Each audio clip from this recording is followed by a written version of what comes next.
Alright, we're live to the most electrifying podcast on YouTube. I figured my podcast had to be something everybody else is the best, so it's the electrifying podcast. Old Dirty as always. How's it going, man? What's going on, fellas? What's going on, YouTube? Thank you for joining. The Aussie Gamer, thank you for joining, man. You there, Ozzy? Ozzy?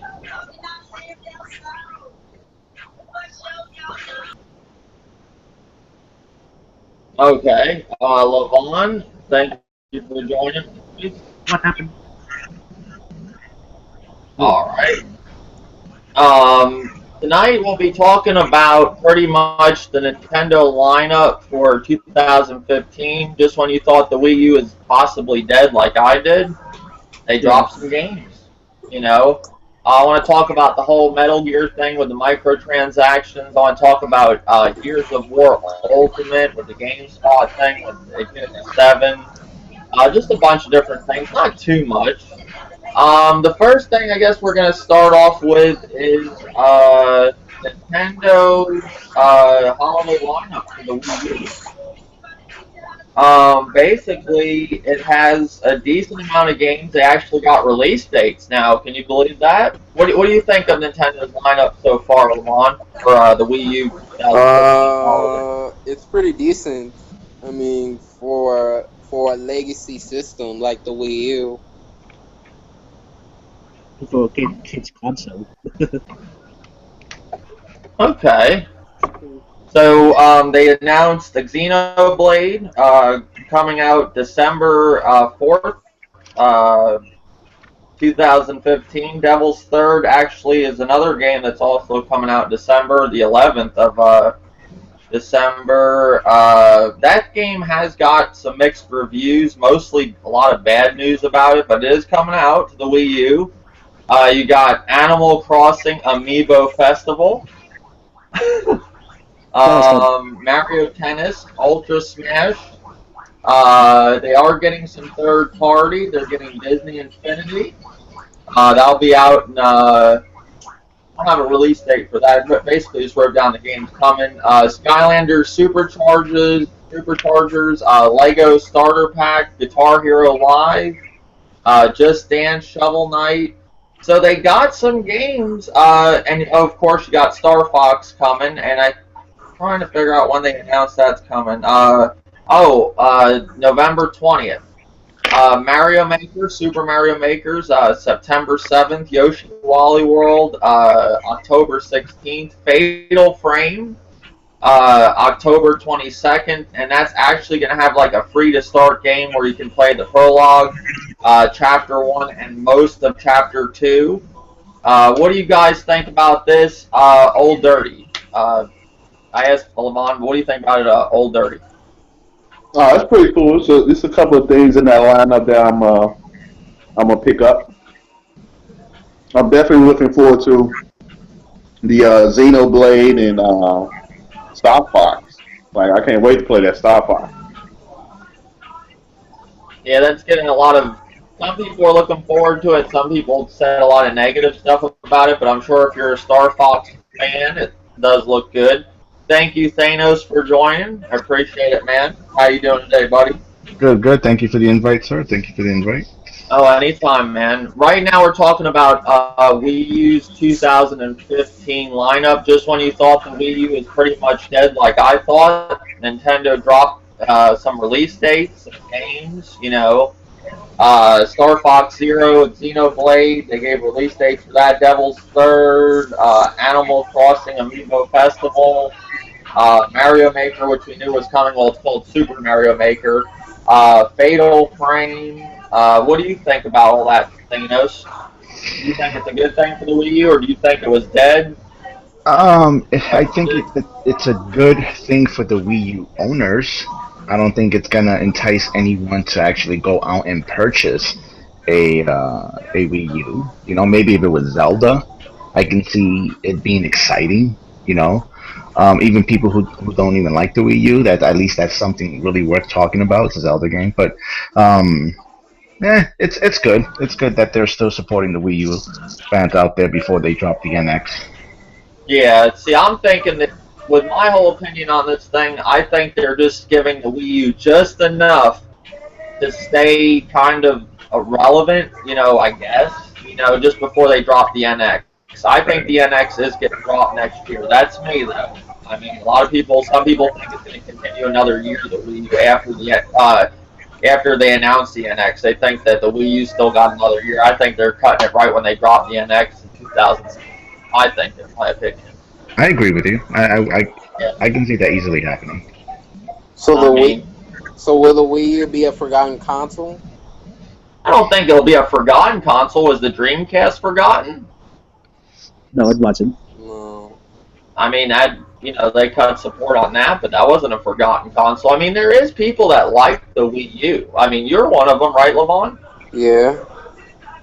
My whole thing with the Wii U, there just wasn't enough support with the thing.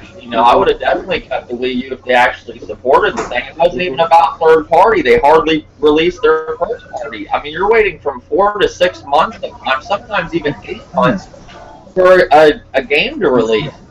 I mean, now that's not counting their indie stuff that they get, but I'm saying actual physical copy games. There's been droughts that have lasted about 8 months, if I'm correct. That's a really long drought. I mean, what is that? What exactly is that? I don't want to support a console like that. I was one that went out and bought third-party games. I bought Blacklist. I bought Zombies. I bought Need for Speed Most. I didn't just, not support third party, but when a company doesn't have third party in a third party industry, it's not good. Yeah, it's bad. What about you, Aussie Gamer? What do you think about the Wii U's lineup 2015? Do you think this could possibly save the Wii U? Me, I don't think so. I think it's bad. But that's my opinion. Okay. I mean, if they were to bundle Super Mario Maker with the console, are they doing that? Are they making any bundles with Super Mario? Yeah. They are for Walmart. Over here Okay. too. Over the Bebo. Okay, because some people say Super Mario Maker is their game of the year, believe it or not. What? Thank you. At least somebody's on the same level as I am. I was like, what the fuck are you talking about? Like, that's like a game you design levels. And in my opinion, if you look at that game, what's that game on the Xbox One that's on there right now that you can Project actually Spark? create? Project Spark. That's $40, and you can do a hell of a lot more stuff in that game than you can do in Mario Maker from what I've seen. Yeah, Mario Maker is like $60 over there. $60 for Mario Maker. And that's another issue that's going around is $60, which we talked a little bit on last podcast. Is $60 a little too much for Mario Maker? It is. Yeah. $40 max.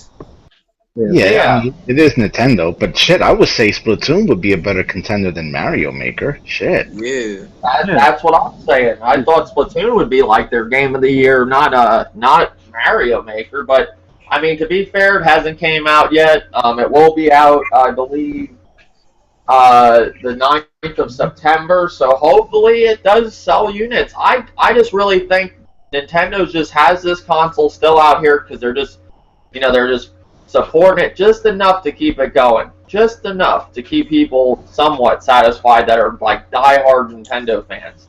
I mean, I think the only people that own a Wii U or that still have it are like diehard Nintendo fans. Other than that, you're on an Xbox One, PS4, or a PC. But yeah, they did drop a big lineup of games for the Wii U and actually gave release dates. A lot of these games we knew about, but they didn't have release dates. And they even dropped some 3DS games. And one thing I will say positive about this, there's more Wii U games coming than 3DS games. So I thought that was a good thing. So, anybody else, any more on that subject of Nintendo? I just think that they're getting rid of their inventory in the next 18 months.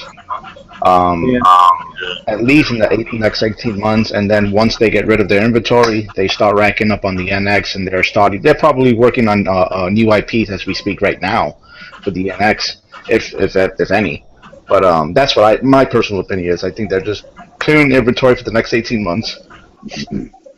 Okay, yeah, that sounds about right. But yeah, basically, I the Wii U, I just think, there is some people that like some of the games that's on there, like Splatoon, and Splatoon did do very well. I don't know exactly what it sold, but there is a lot of people that are, supporting Splatoon. There's Splatfest. People are really actually like Splatoon.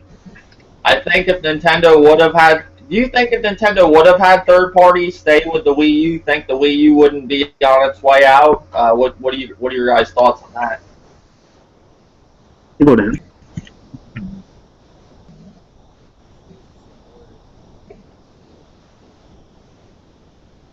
Just because it's third party. Okay. What were you guys? I think it would have been a little bit more relevant. It would have been more. People would have been felt more enticed. But I don't see a game like GTA 5 running on the Wii U. I mean, if it was, it would have been dramatically different. But as far as the VGA charts go, real quick, Batman Arkham Knight, number one, 404,000. Batman Arkham Knight, number two on the Xbox One, and the Wii U Splatoon with 101,000 sold. So it's in third place. But You did okay. Yeah, I mean, the Splatoon is selling, and it is doing good. There is people that like Splatoon. It was a game that when it came out, it didn't have everything. Like slowly later on, with the DLC they added to the game. I think what you were supposed to get for $60. I mean, when the game was released, a lot of people said it was not worth $60. now they're saying it is. Yeah, now people are saying it is. There is people actually saying it's worth $60 now. I mean, but come on, before Splatoon, what the fuck did they have? Like, what were people playing on the Games like Mario Kart 8. Yeah. Smash Bros. Some Lego games. Yeah. Some indie games. That's not a lot. No. That's why I got rid of the Wii U. I was playing Mario Kart and Smash Brothers all the time. That's all you had. I did like both of them games, but that's all I had. Yeah, I think if Nintendo had third parties still, like right now, Nintendo would it would have been sold more than what they have now. What is 10 million, 11 million, or something like that. And they also had some unique exclusive titles to that console. Just like the original Wii had, exclusive titles for a long time. So I would have loved to see some of those sequels come to the Wii U if third party was still around. What about a price drop? Like you said, in the past, Old 30, like, do you think a price drop will change things in the Wii U? Like, actually get some consoles off the shelf?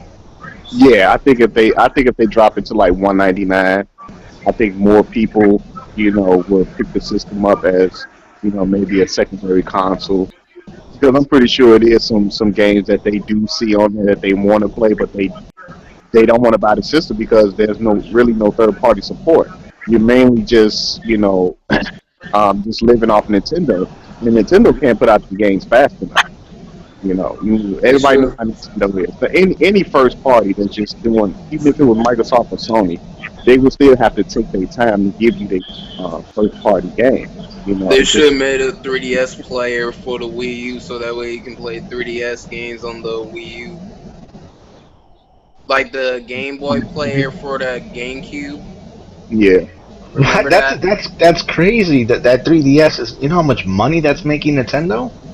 Yeah. Oh yeah. Their handhelds was floating them. That's what's keeping them relevant. They're more focused on the 3DS. What's funny, there's nobody that could compete with them in the handheld market, like, out of like Sony and Microsoft. But when it comes to home consoles, Nintendo just can't really do it no more. Why is that? Like, why can't they compete with the other ones? It don't make much sense. But at one time, they were the top dog, The only reason that Nintendo can't compete with the other two is because Nintendo doesn't want to compete anymore. We all seen it after the GameCube, Nintendo like, you know what? we're just gonna go our own way and do our own thing. I've said this. I've said something like Nintendo stopped competing when Sony and Microsoft started. Well, then I've always said that Nintendo hasn't been a threat to anybody since Super Nintendo. Yeah. But then again, I mean, who was Nintendo real competition back in the days? You didn't have Microsoft and Sony. These are juggernaut companies. Mm-hmm. So You had maybe what was that? You had Sega back then. You had Sega. You had Yeah. TurboGrafx 16. You Eh, had the Sega, I don't care what anybody says. Sega wasn't shit. The only thing they had was the Genesis. That was it. Straight up. Sega was shit. Sega was a dying company. That they did one good thing, the Sega Genesis. After that, they were relevant. Sorry. Okay. that Dreamcast was beast, though. I love that Dreamcast. Dreamcast was a beast, man. Yeah, but for the time, just they messed up. couldn't sell. Sega messed up with the 32X and the Sega Saturn. Well, if Sega, like, there's some people thinking that Sega's going to come back. If Sega was to come back, what would be their top franchise they would push the console with? Whatever, say it's a Dreamcast 2, and I laugh at that too. There's so many people say, oh, they want a Dreamcast 2. The Dreamcast fucking failed. Why would Sega come out with a Dreamcast 2? They wouldn't use that name. I mean, come on, people. I don't think Sega just has the funds to because R&D on the console alone is between $3 and $5 billion just for R&D on the console, let alone to sustain that manufacturing process, come out with games and build the whole network, because that's what counts all pretty much essentially about, is having connectivity to the internet, which you have to have a network, servers. Yeah. They just don't have the funds. That's just wishful thinking on gamers' part. I mean, just reminisce on the past and just let it be. Just enjoy it, man, like a good old flick. What was the last Sega game that was relevant that people actually really liked? Sonic Adventure? Sonic Adventures? Yeah. Yeah. Sonic's been dead for years. I said Sonic Adventure. You said a Sega game that's No, been but I'm saying, like, what? Like, when I say, Levon, when I mean that, like, what's the last game, like, recently that was real good with Sega? Last one I played was Alien Isolation. I believe that's done by Sega, and I liked it, but it didn't do good. Oh, you talking about? Oh, never mind. No, I'm just talking about in general. Like, what is Sega doing right now that's any good? Like, why would they bring a console if they're not even barely making it as a third-party company? They have that Sonic Boom.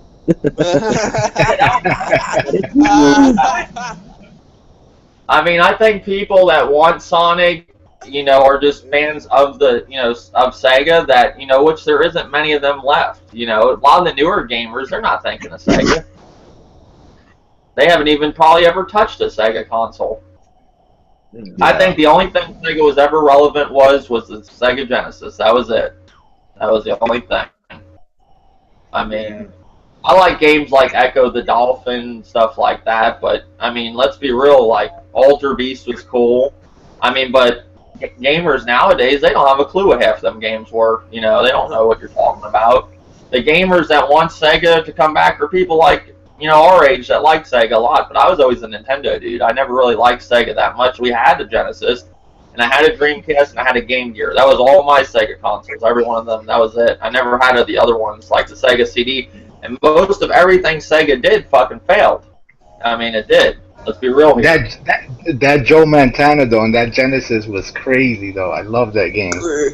I don't know. You guys remember Joe Montana football? Yeah, Joe Montana football. Yeah, that was a great football game on the Genesis. But I never liked the Genesis. I was always a Super Nintendo guy. I mean, I liked games like Splatterhouse on the Genesis. I liked like Echo the Dolphin. There was games I liked, but when it really came down to it, I would go to the Super Nintendo was the one I played the most.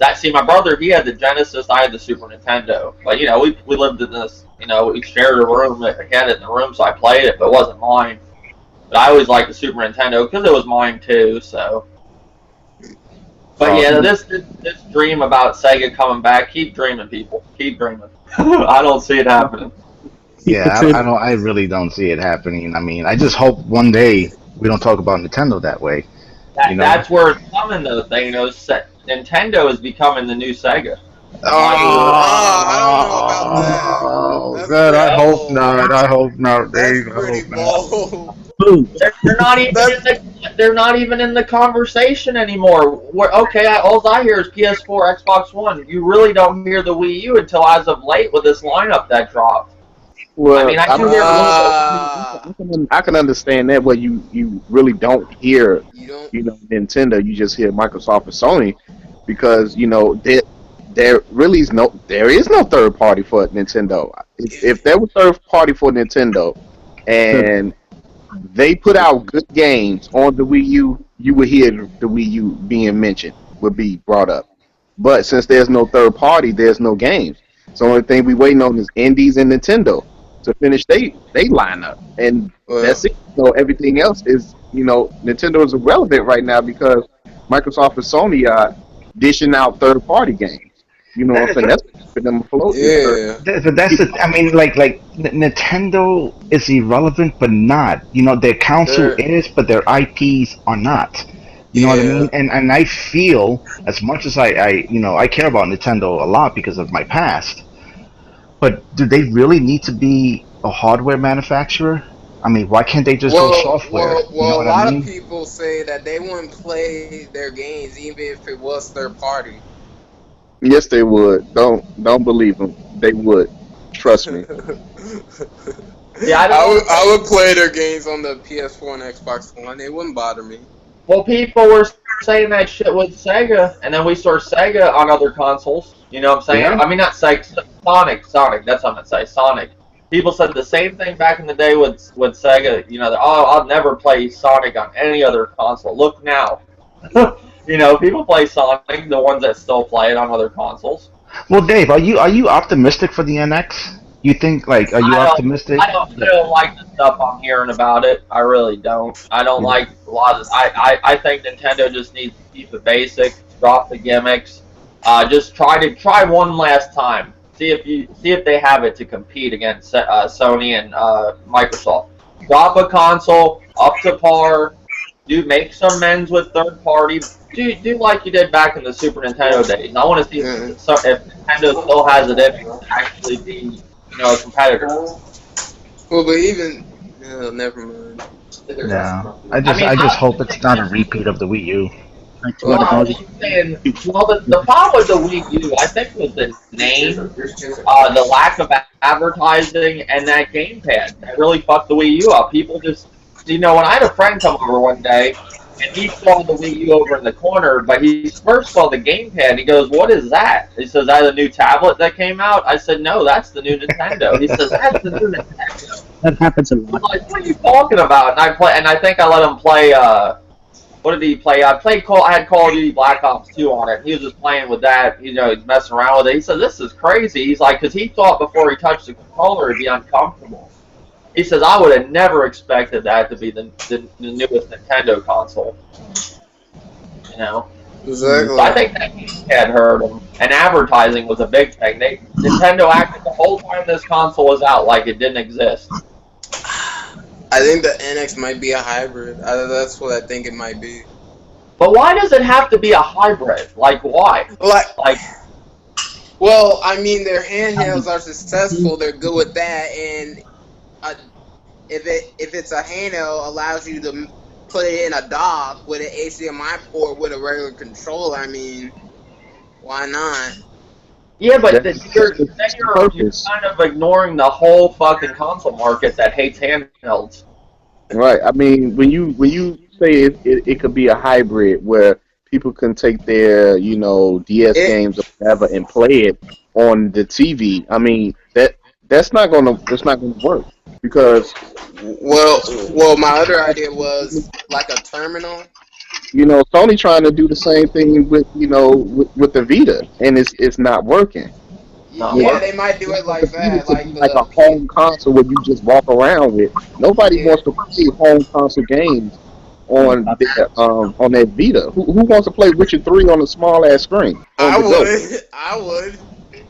I Yeah, would. but the But how majority of gamers don't if want that. if you're on the go, okay, Levon, say you on the go, you on your way to school, you know what I'm saying, and you catch, transportation or school bus, how long is it gonna take you to do missions before it's time for you to, get on the bus, sit down, load it up, play a mission, you at school. You ain't even got half through the mission of Witcher 3. Because some of those are like long ass missions. Hmm. You like, okay, I got the Witcher 3. You want something that's easy and on the go. Something where you could be like, okay, I got a quick game in, I can save it, I'll finish the level, you know what I'm saying? Going about your business, and then when you leave wherever you're going, school, work, or whatever, you get back on transportation and you just finish where you left off, you know what I'm saying? Start a whole new chapter. And once you get home, you know what I'm saying, you probably finished that chapter and probably started another one. But something like the Witcher 3 on there, like, no, I really can't see anybody Witcher 3 on the go. Shit, I think a commute to work is what, an hour tops, depending on where you live, how far from your job, from your Yeah. job Sony, to like home. I said, Sony tried the PS Vita to bring console gaming to handheld console gaming to handhelds. It didn't work, And to me, if I was to get on a handheld, it'd be the Vita because that looks like something that I would like. I like console games on a handheld.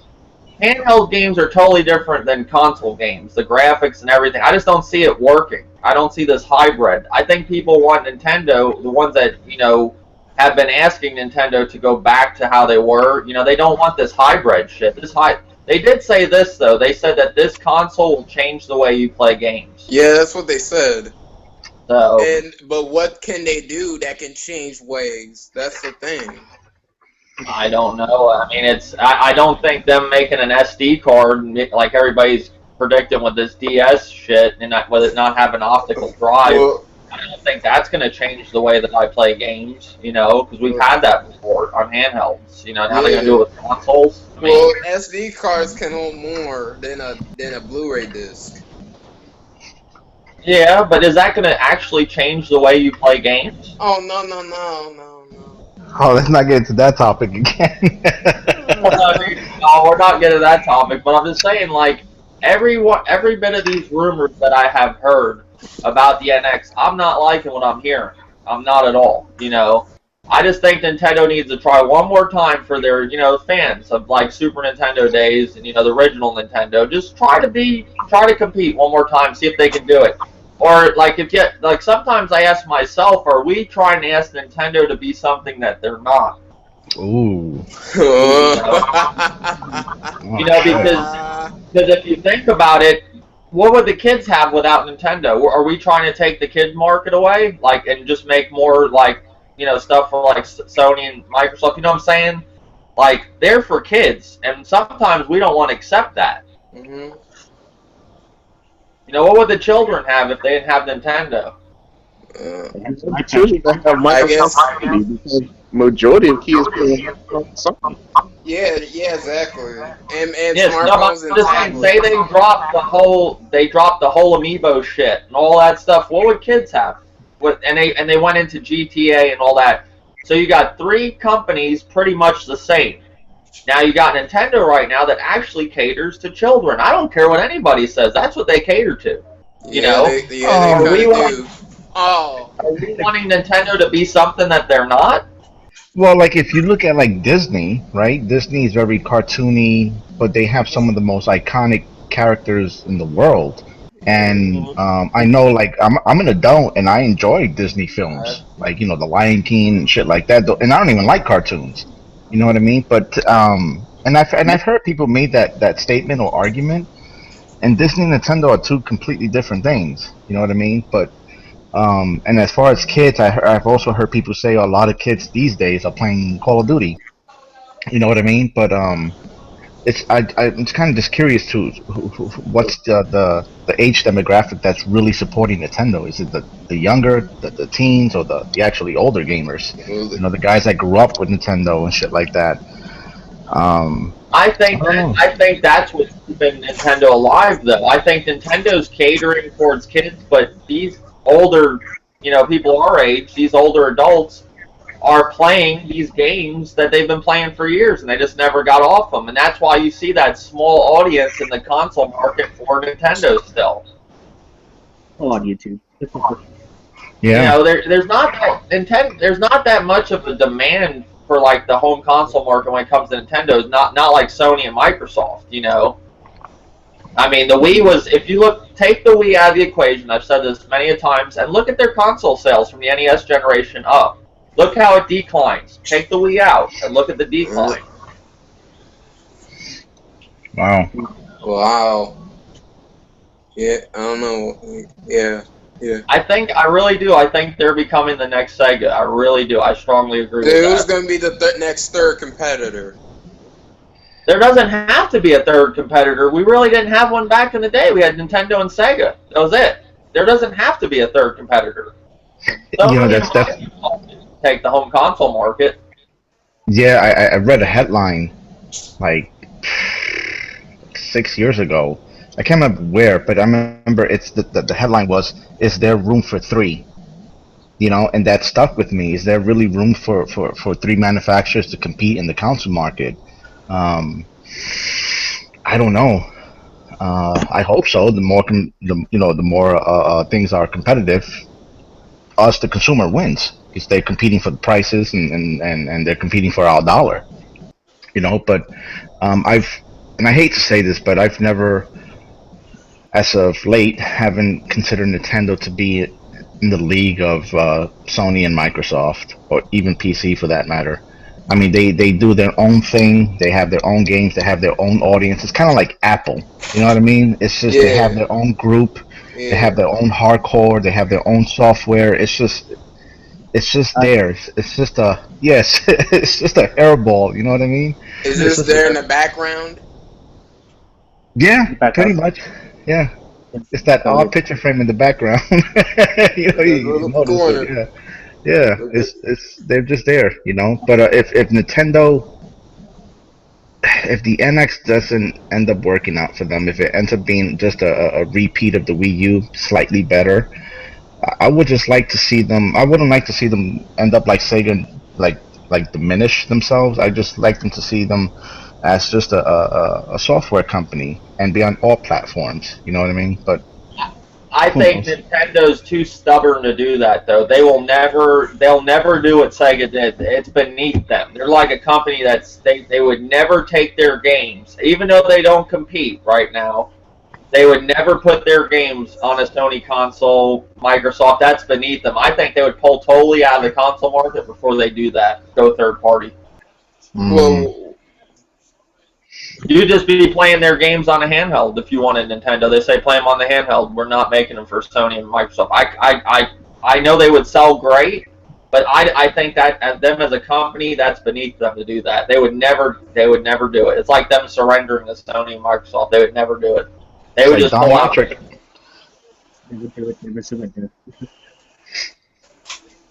That's what I think. I don't know. That's just my opinion. I know a lot of people do want Nintendo to go third party. I think they would do great as a third party company. But I mean, clearly we learned this generation that Nintendo cannot make it without third party. They need third party on their home console. Now on their handhelds, they do have third party, but I'm saying like their handheld market's doing fine, but the home console needs third party, and that's any of these companies. I don't think any of them would survive without third party. I think Nintendo would do it best without, like they are now. I don't think Sony would make it. I don't even think Microsoft would do the work. Yeah, and I've heard a lot of explanations and stories and even excuses at times why Nintendo's in third place, and to me, the foundation for me is, no company wants to run the console manufacturer hardware and be in third place. No company wants to be in third place. You want to be in first. You get all the publicity, you get all the money, you get all the third party support, you get the hot buzz. You know, you have a product that people want, and right now Nintendo's in third place. No matter how you Yeah. dice it and you cut it, it's just they're in third place. End of story. And say there was another company in the mix, do you think Nintendo would be in third place or would they be in fourth? I think they're there by default. With the NX, No, I'm just saying, like, right now, say Apple or Google or anybody made a console and got into the console market, I think they would be in third place before, Nintendo. I think Nintendo's just in there because there's nobody else competing. I think they'd be doing really bad, if there was more companies in the home console market.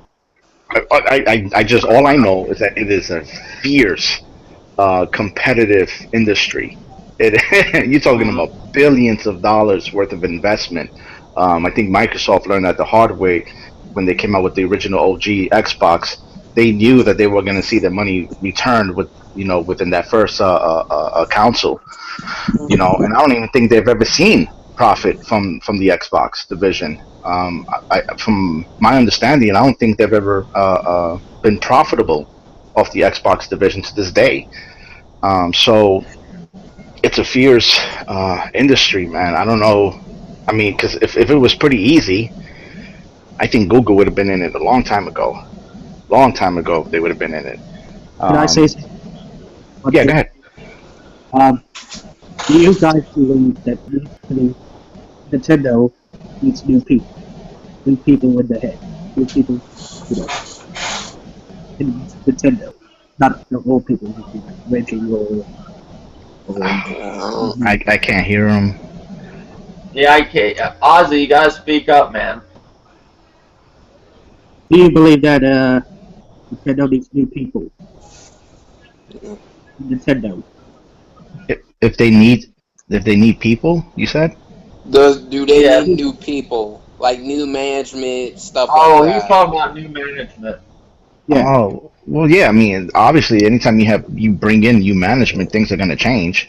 Whether it's for the worse or the better. But I think Dave's right. I think it's part of their culture. It's in their tradition. It's in their blood. It's in how they've been running the company since day one. That which made them great is also that which can be their downfall as well. So I agree with Dave on that. I think it's embedded into their tradition, their way of thinking, their business practice. That's another issue that they got going on right now with Iwata passing away. They gotta find new management, and who knows who's gonna take that spot. That could be a big factor of what's gonna go right with this company or go wrong with it in the future, or things can get a lot worse, or they can be a lot better. Yeah. I don't think Miyamoto, because I know there was some talk that Miyamoto possibly could take, Iwata's spot, and I hope not. I really do. I hope he does. I hope they get somebody with new blood. But these companies, it's not like I don't think Iwata when he was alive, he didn't make all the decisions. There was other people, backing him. So I don't know. They're going to keep it the same. I see it. I don't see them putting some young dude like Phil Spencer, like Microsoft did, and say, okay, there you go, buddy. We all know Phil Spencer's not running the company, but he is the face of Xbox. Yeah, I thought somebody else was. Huh? I said I thought somebody else was the face of Xbox. Yeah, But that was that KFC dude. Yeah.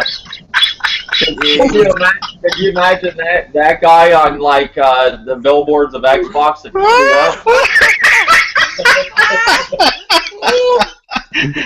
This dog daddy on the billboard cover.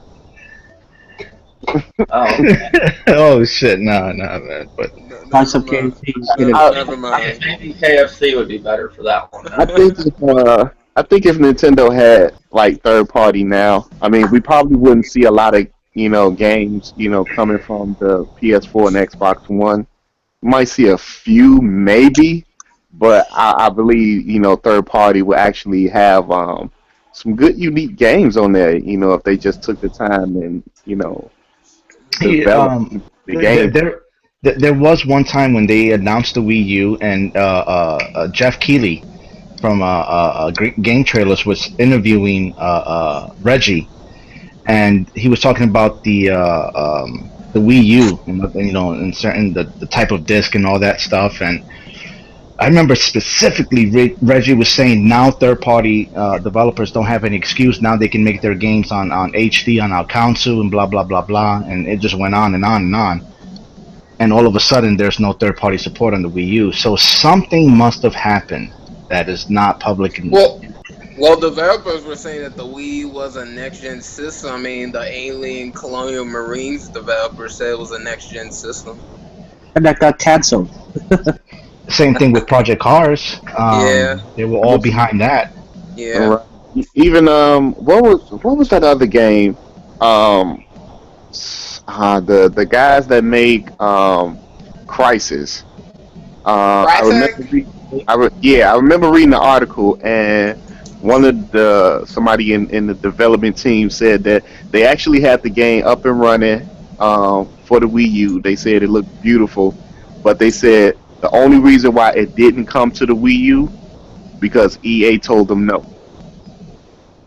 Was that Battlefield you were referring to? No, that was Crisis 3. It was Crisis 3. When Crisis 3 was coming out for the Xbox 360 and PS3, I remember reading it. They said they had it up and running on the Wii U. The gamepad and everything. But they said the only reason why it didn't come out for the Wii U is because EA said no. They didn't want it for it to come out on the Wii U.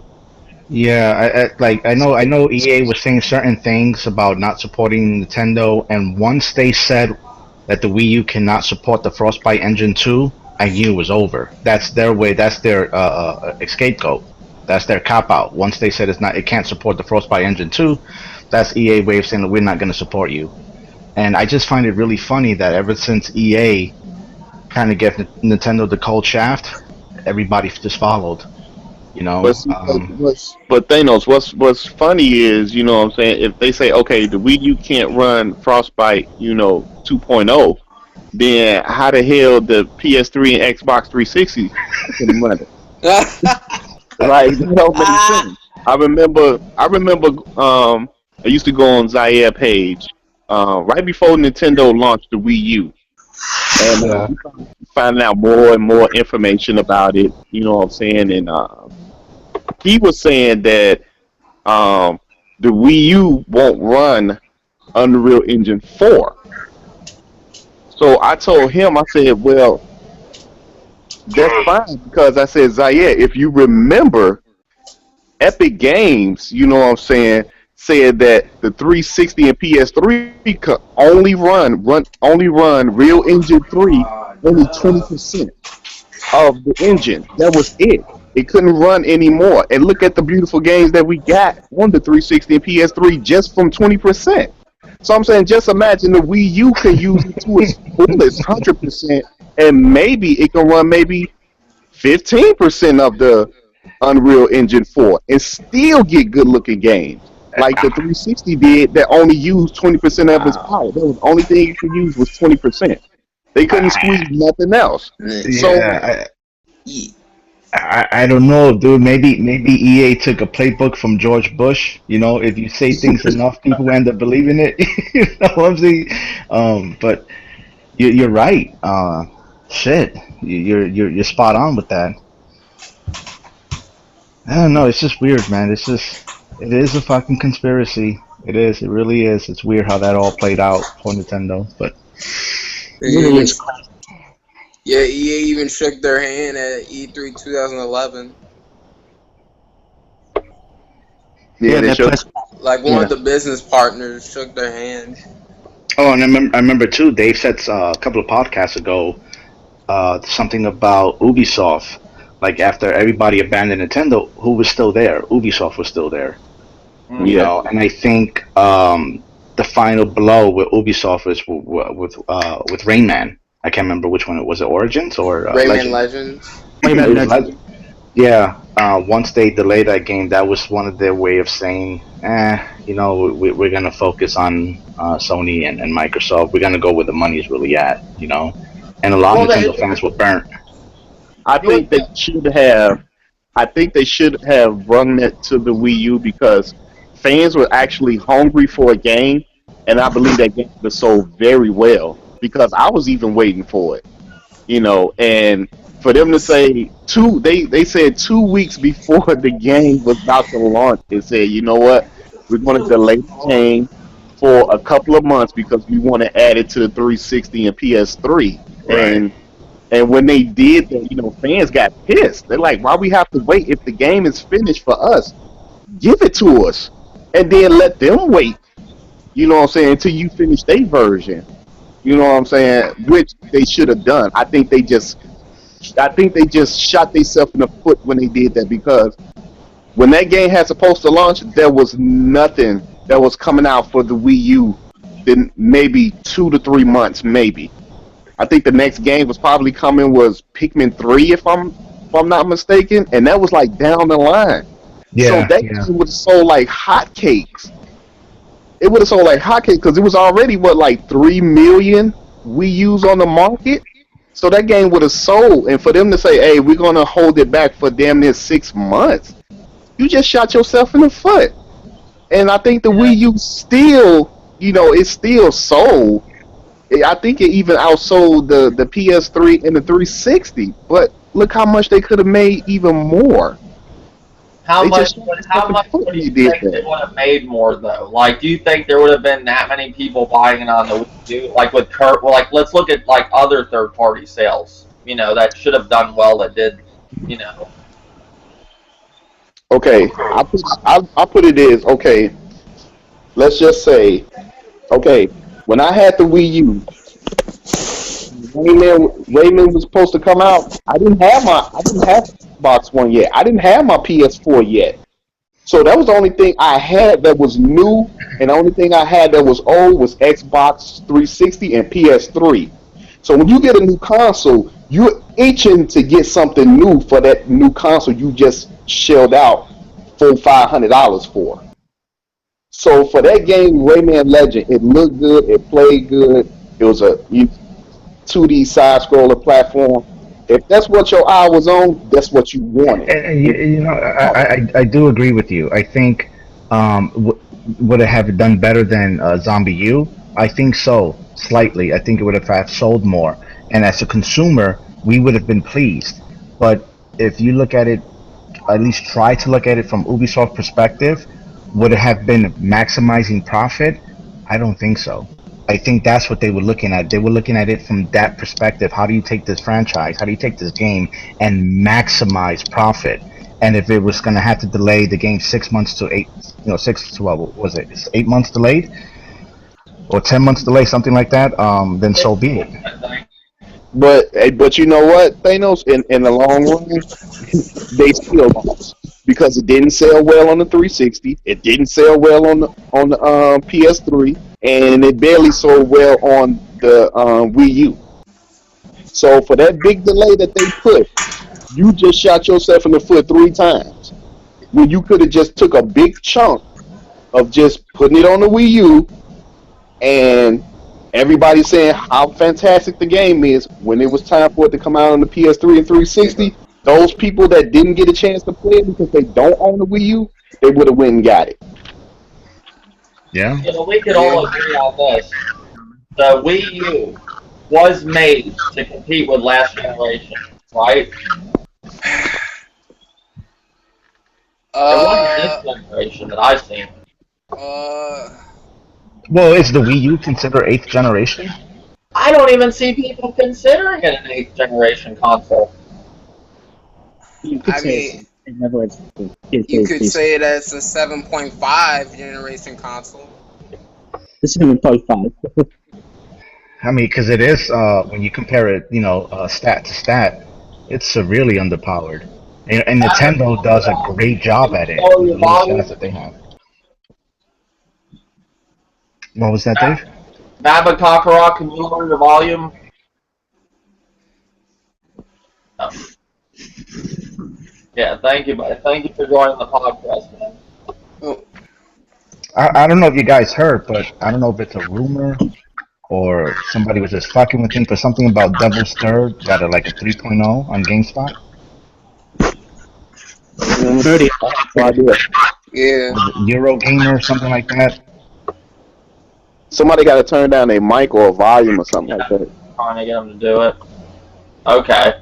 What were you saying, Thanos? I don't know if it's a rumor or somebody was fucking with it. It was my cousin. He showed me like an article, or I don't know if it's fake or not. I didn't verify it. I just glanced at it. Something about Eurogamer that gave Devil's Third like a 3.0. Yeah, I think so. I think Eurogamer was the first to review the game.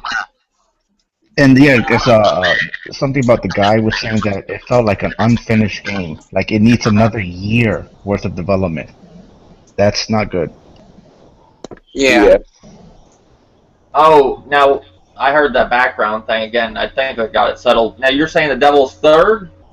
Right, right. That's something about Eurogamer or GameStop gave it a 3.0, and somebody from Eurogamer. I don't know if he's like a professional reviewer or he's actually affiliated with them, but he was saying that he was playing the game. They were showing gameplay footage, and he said that the game felt like it needed another year in the oven. Basically, it needed another year worth of development time. And Oh I know a yeah, lot of they're comparing that game to a PS2 game. oh shit. And they're releasing it.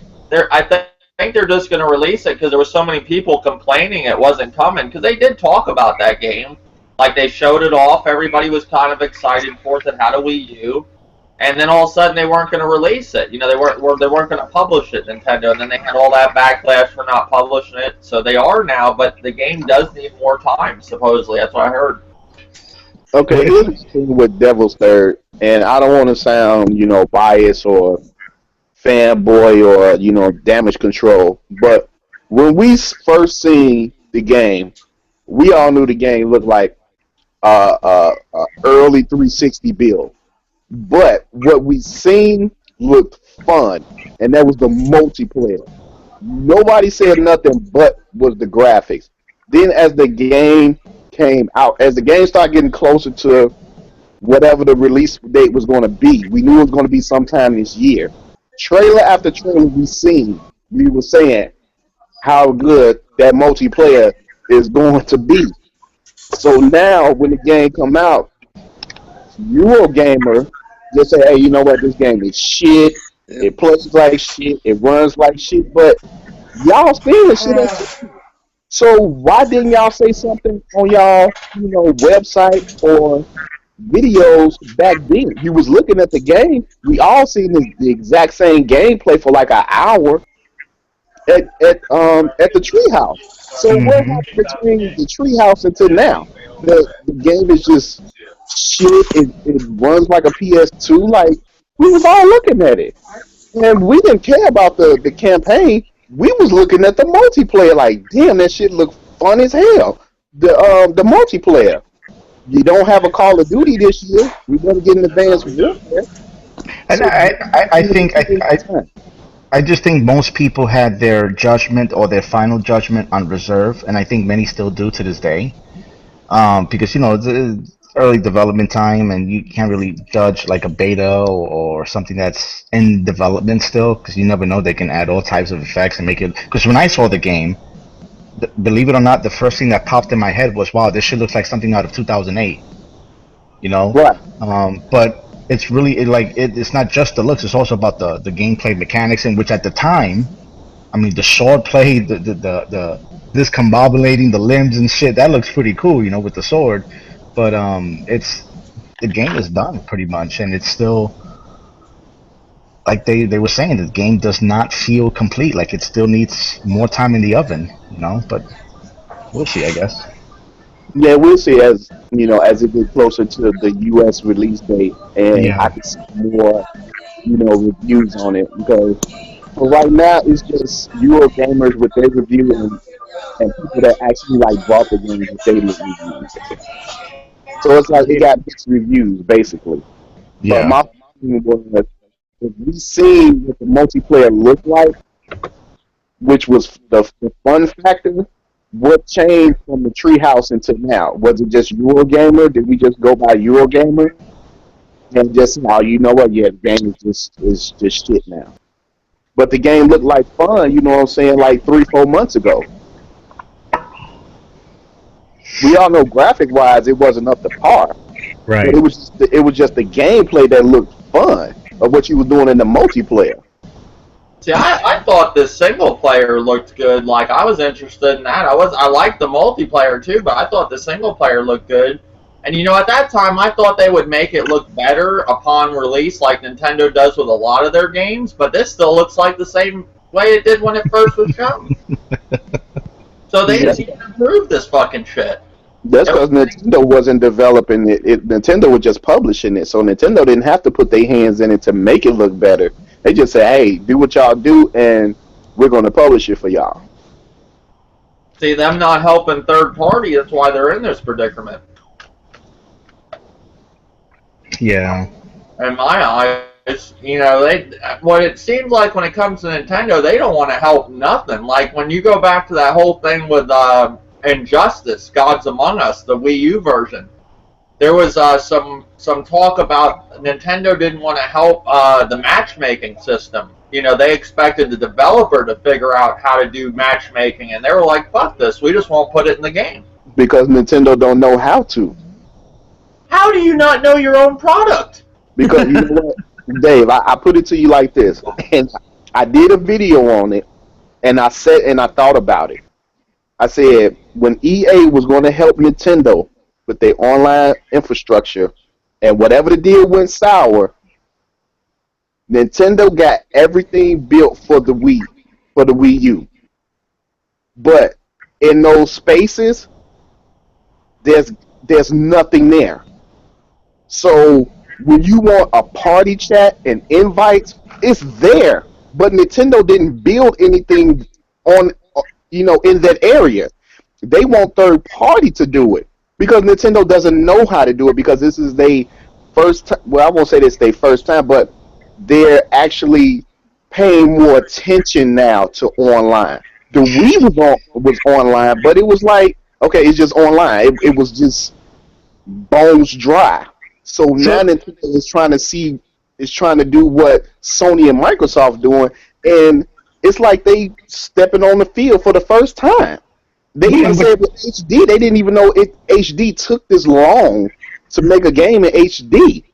What you're saying makes a lot of sense. You're basically saying that Nintendo's network is basically, or equivalently, a warehouse, an empty warehouse. Then. Yeah, and it's just like Nintendo infrastructure is there, the building is there, but when third party pull up, there's no fucking parking lot. So Nintendo just tell them, "Oh yeah, we got the space for the parking lot over there. You just got to build it." That's basically what the Wii U is. What does that look like? A company that's been around longer than all these companies that don't have a clue of how to run this shit. Because, like I said in my video, when Nintendo stopped focusing on Sony, and then when Microsoft stepped in, Nintendo said, "We're going to do our own thing." And when you decide not to, keep an eye on your competition and you forget about them because you want to do your own thing, guess what?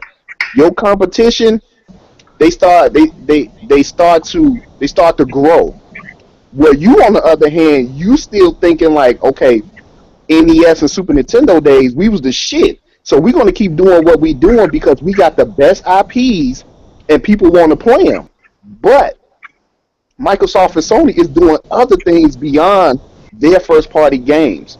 You know what I'm saying? They giving us where we can stream our games now off their consoles, record off their consoles, all this other stuff. And Nintendo is not looking over the fence to see what they doing. And then by the time Nintendo look over the fence like they did with the Wii U, it was fucking too late. But they're just so far behind because I remember the same thing happened with Sony with the PS3. I mean, Sony did not get their network game ready until the fourth quarter of the PS3. Yeah. You know what I mean? It was nowhere near. It was nowhere near like live. Yep, Sony had it. Look at Sony, like Thanos said, with the PS2, they were so far behind from the original Xbox when they did get that online. And then PS3 was like not too bad, not too great, but now with the PS4, they're kind of on par, not far off. I do say Microsoft's connection and online infrastructure is better. I mean, I ain't gonna sit here and say that Sony's better than them, but not by much, like where they weren't before. Yeah, they Nintendo's really light. don't have Nintendo's light years behind these motherfuckers. Like light years. like they're not even in the conversation when it comes to online gaming like how they are. The thing is, Nintendo likes to be safe, whereas Microsoft and Sony, they like to play risky. They like to go for new stuff constantly, and they'll improve on what they have, which they've shown this generation a lot lately. Mm-hmm. Yeah, but like as far, and I've heard the case where people made this case. I mean, I'm not a specialist, or I'm not saying it's absolutely true, but I've heard the case where people made that Microsoft with the Xbox and Sony with the PS4, then the public's eye is very positive. It has a lot of attention. It's a hot product, but company wise, they're losing a lot of money on those consoles. You know, the return rate is nowhere near as much as Nintendo is making on their Wii U. So maybe Nintendo has a better business strategy model as far as revenue goes. By doing nothing. Well, managing their budget when it comes to IPs, manufacturing costs of the Wii U, you know, things of that nature. You know, not spending $500 million on one IP. You know, Yeah. shit like that. But who knows? Who knows? I mean, it would be a shame to see Nintendo like diminish and become like Sega. I just hope that doesn't ever happen. You know. Yeah, But yeah.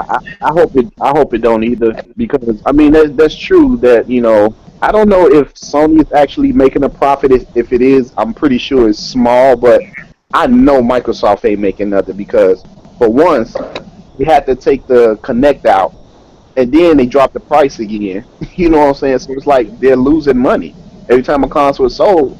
Microsoft is losing money. I think the only thing they're making money off of is what, Xbox Live. that's never happened before. How many times did Microsoft drop the price on the Xbox One? Like 4 times, right? In 1 year? They took the Connect out. I think 2 times. They did do some. They pretty much dropped the Connect, and then I think they did do another price drop. You know. Yeah, they dropped a $50. Yeah, They dropped the Connect. That's why where it is right now. yeah, because when they dropped the Connect, it made it to 400, and then they dropped $50 to make it 349 now. And I think that's a good price for the Xbox One. If you don't have an X-Men console, I think that's definitely a good price. I do. For the Xbox One 350? Yeah, I think. Is that with the 500 or the 1 terabyte now? 1 terabyte now. I've seen models that are selling at 1 terabyte. 400 for the 1 terabyte. Yeah, the one 400. Oh, okay. that's like 100. Yeah, like 400 or something like that. See what with Microsoft, they fucked up with that whole DRM thing. There was numbers of things that they did wrong, but they are fixing it. And Microsoft is listening to people. Nintendo's not listening at all. Nintendo, but I think it's mainly because they're getting ready to cut the Wii U and do something with this NX. Now, a lot of people are not sure if this is exactly a home console. This could be a handheld. We don't know exactly what this thing is. Yeah, it could be a smart media device, like no different than like an Amazon or Apple TV. You know, we just don't know. But as far even for the guys who don't like Xbox or Microsoft, I at least try to give Microsoft some kudos, because they really are fucking trying to correct all of the mistakes that they're made. You know, if the situation was vice versa and Sony was the one that was in dire straits, I don't think Sony would have done nowhere near as much of an effort that Microsoft have made. I mean, they're going to be giving you, like, with your Xbox Live in the future, you're going to be getting Xbox 360 games and Xbox One games. I mean, they are trying. A lot of these third-party games that are coming out, you're going to be getting previous game titles with them. Sony's not doing that shit. You know? And I've heard people say, like, oh, that's not a big deal that Xbox One is doing compatibility with the 360. Dude, the PC can't even do that shit. There's no emulator to play 360 games. That's a big deal. That's a huge engineer fucking step. That's massive. And it might not be as big as, you know, some people may think it is, but it's still a massive achievement. You know, it's an amazing accomplishment that Sony engineers were able, or Microsoft engineers were able to achieve that on the Xbox One. You know, people take that shit real lightly. That was a massive step. You know, and that's And when you run your own company, you always want to have a product that's able to do something that the competitor or the competition cannot do. And Sony can't do that. They need that. What's their fucking PlayStation Now, which is laggy. That's fucked. And I have good internet connection, and that I can feel the lag. When I jump, when I was playing my wife was playing a type of God of War. I don't remember which one it was, and she was testing it out, and then I played it. And when I jump, you can feel the delay. So that's something Sony's I not don't see doing. too many people on my list of gamer friend, on my friends list of PlayStation 4 really using the PlayStation Now service. So I'm really curious how well that service is really doing. If Sony's just going to scrap that shit in the future, or do they have bigger plans for it? See, I always thought they had bigger plans for that. I thought that was going to be like PlayStation 5, where it's going to be a box that streams PlayStation 5 games. See, this was all stuff for the future, and this was basically a beta. But I don't know. I think they're going to have to scrap that shit, in my opinion. Well, Dave, you think that consumers are demanding too much from these consoles? Yeah. Less than 24 months period. These people nowadays want way too much for gaming. Like the whole media with gaming and like social media, it's ridiculous. When back in the day did we have the ability to go to like a developer's site and fucking bitch on their fucking blogs about games like we do now? And people crying if there's one thing wrong with a game when it's coming out, like they don't have co-op or something that's supposed to be in the game, and maybe they change something. Oh, I'm not buying the game. Fuck this. Pre-order's canceled. Get the fuck out of here. People bitch about everything nowadays. They're like little babies. Back in the day, you got a fucking game and you liked it. If that was the game you want, you bought it and shut the fuck up. There was no bitching afterwards. They weren't going to fix your game. There was no patch coming. That was the game. Have a nice day. Now you got people bitching about stuff they're not even planning on buying. Look at all the people that bitched about Batman Arkham Knight Season Pass. Okay, all them people bitching, did they even buy the game, let alone the Season Pass? You know what I'm saying? Oh, that's interesting. I never looked at it that way. Like, Yeah, should you bitch if you have no interest in purchasing it? Well, a lot of people that bitched about Batman Arkham Knight and the Season Pass, I doubt they even bought the fucking game. I don't see a lot of these people I've talked to that were bitching about it. They didn't buy the game, most of them. I'm not going to sit here and name drop, but it's just funny. A lot of people bitching about all this stuff usually don't even have intentions of buying the game in the first place. They're not going to buy it till it's a fucking price drop. People were bitching about the bargain bin until it's like, Well, kind of like Metal Gear. Like I heard people complaining about how the review was done, how it was a control camp, and they got a 10, and are these websites being paid by X, Y, and Z? The part I'm kind of shocked is how come no one's really complaining about it's not something worth complaining about. I'm just saying, I'm just shocked that they haven't complained. Well, that's what I wanted to talk. The whole Nintendo thing we're just talking. That's pretty much that topic. Now let's go into the Metal Gear. I'm glad you brought that up. The reviews for Metal Gear have been pretty much solid 10s. Some 9. I think one was 9.3 from Game Trailers, I believe. I think they gave that, but pretty much everybody's giving it like 10s.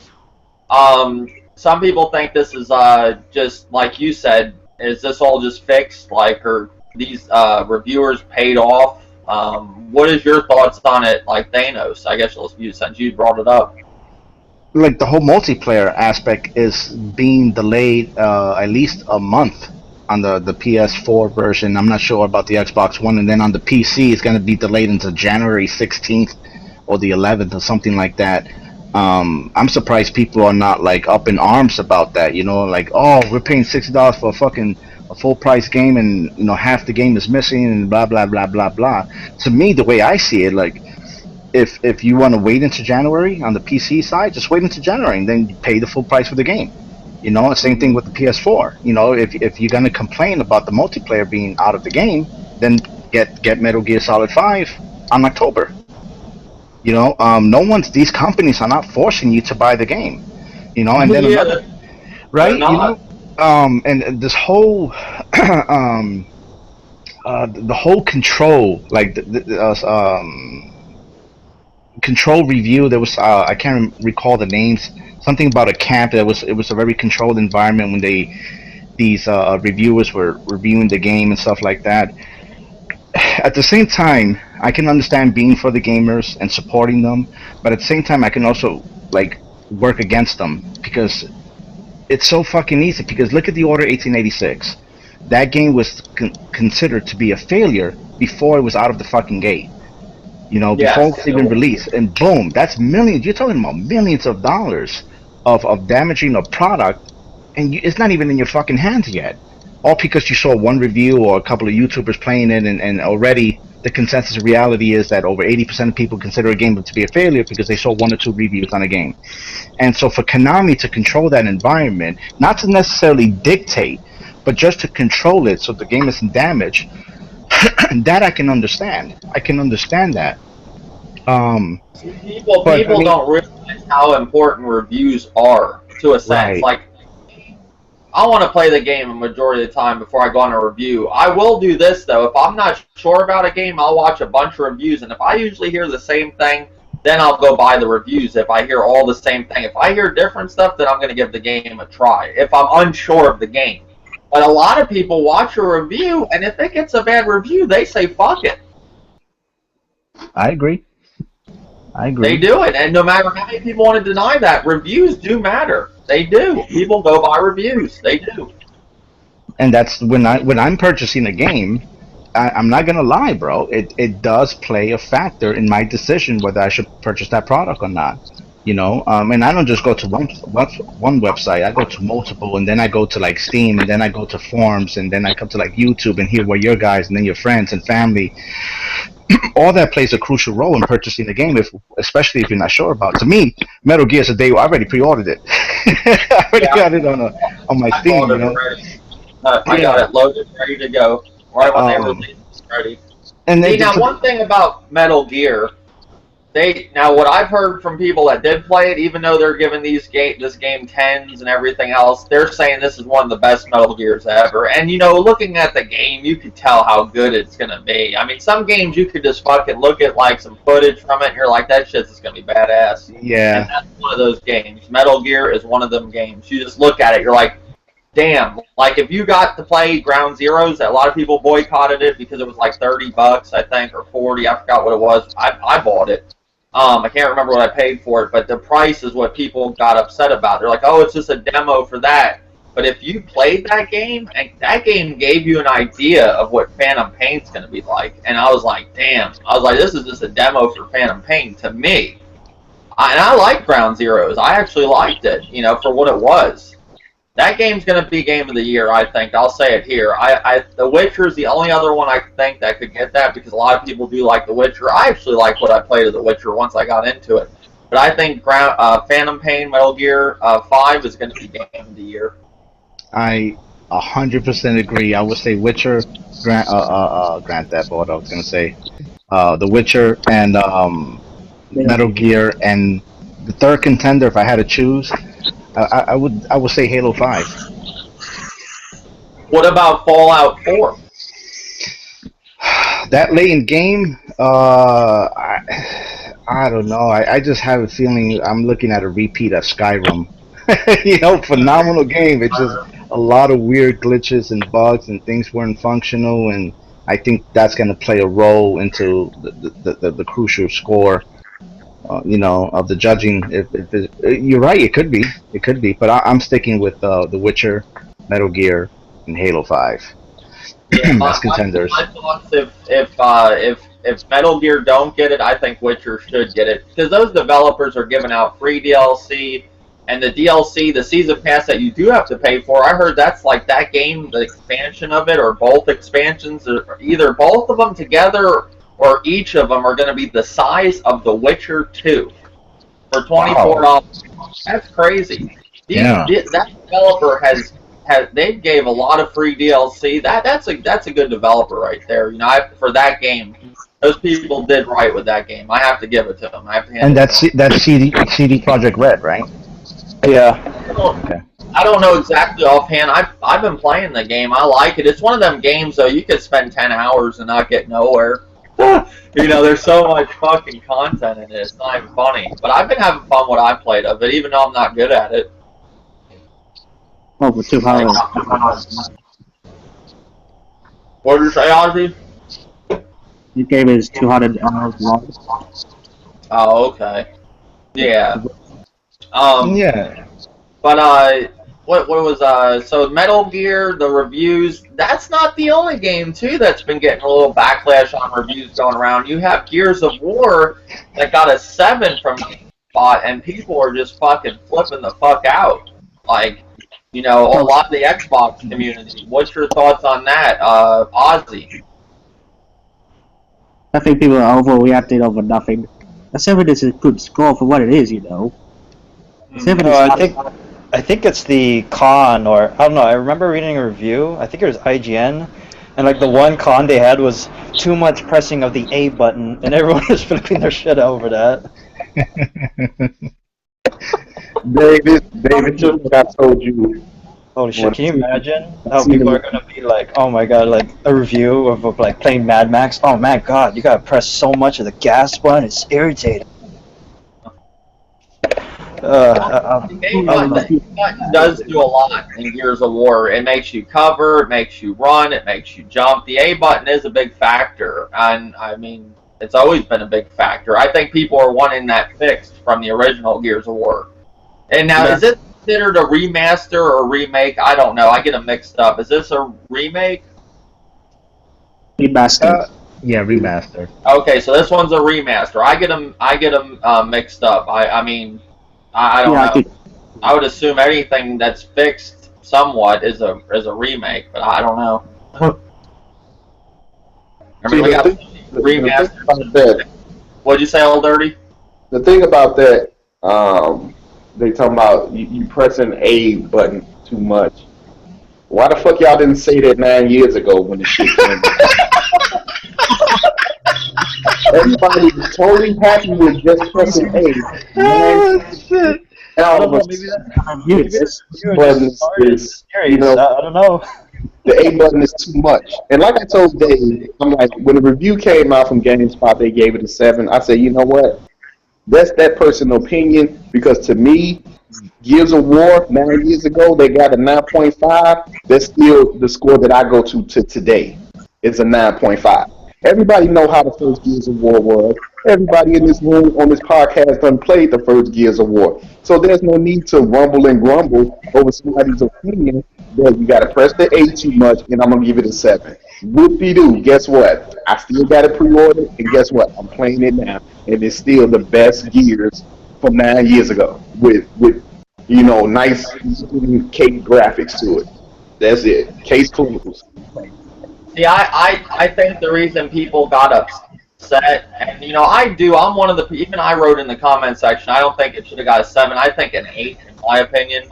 But I think the reason why there's so many people totally upset with this is because they can't, because Until Dawn got dropped, and that actually got, from GameSpot, I think I don't know what GameSpot exactly gave, I think they gave it a higher score than Gears of War Ultimate. And that's I think it was an 8. A fanboy console war of, like, you know, it's like a whole topic to do with the console war. You got people arguing, oh, Until Dawn got a higher score than Gears of War from GameSpot. That's why they're all upset about it. That's the main reason.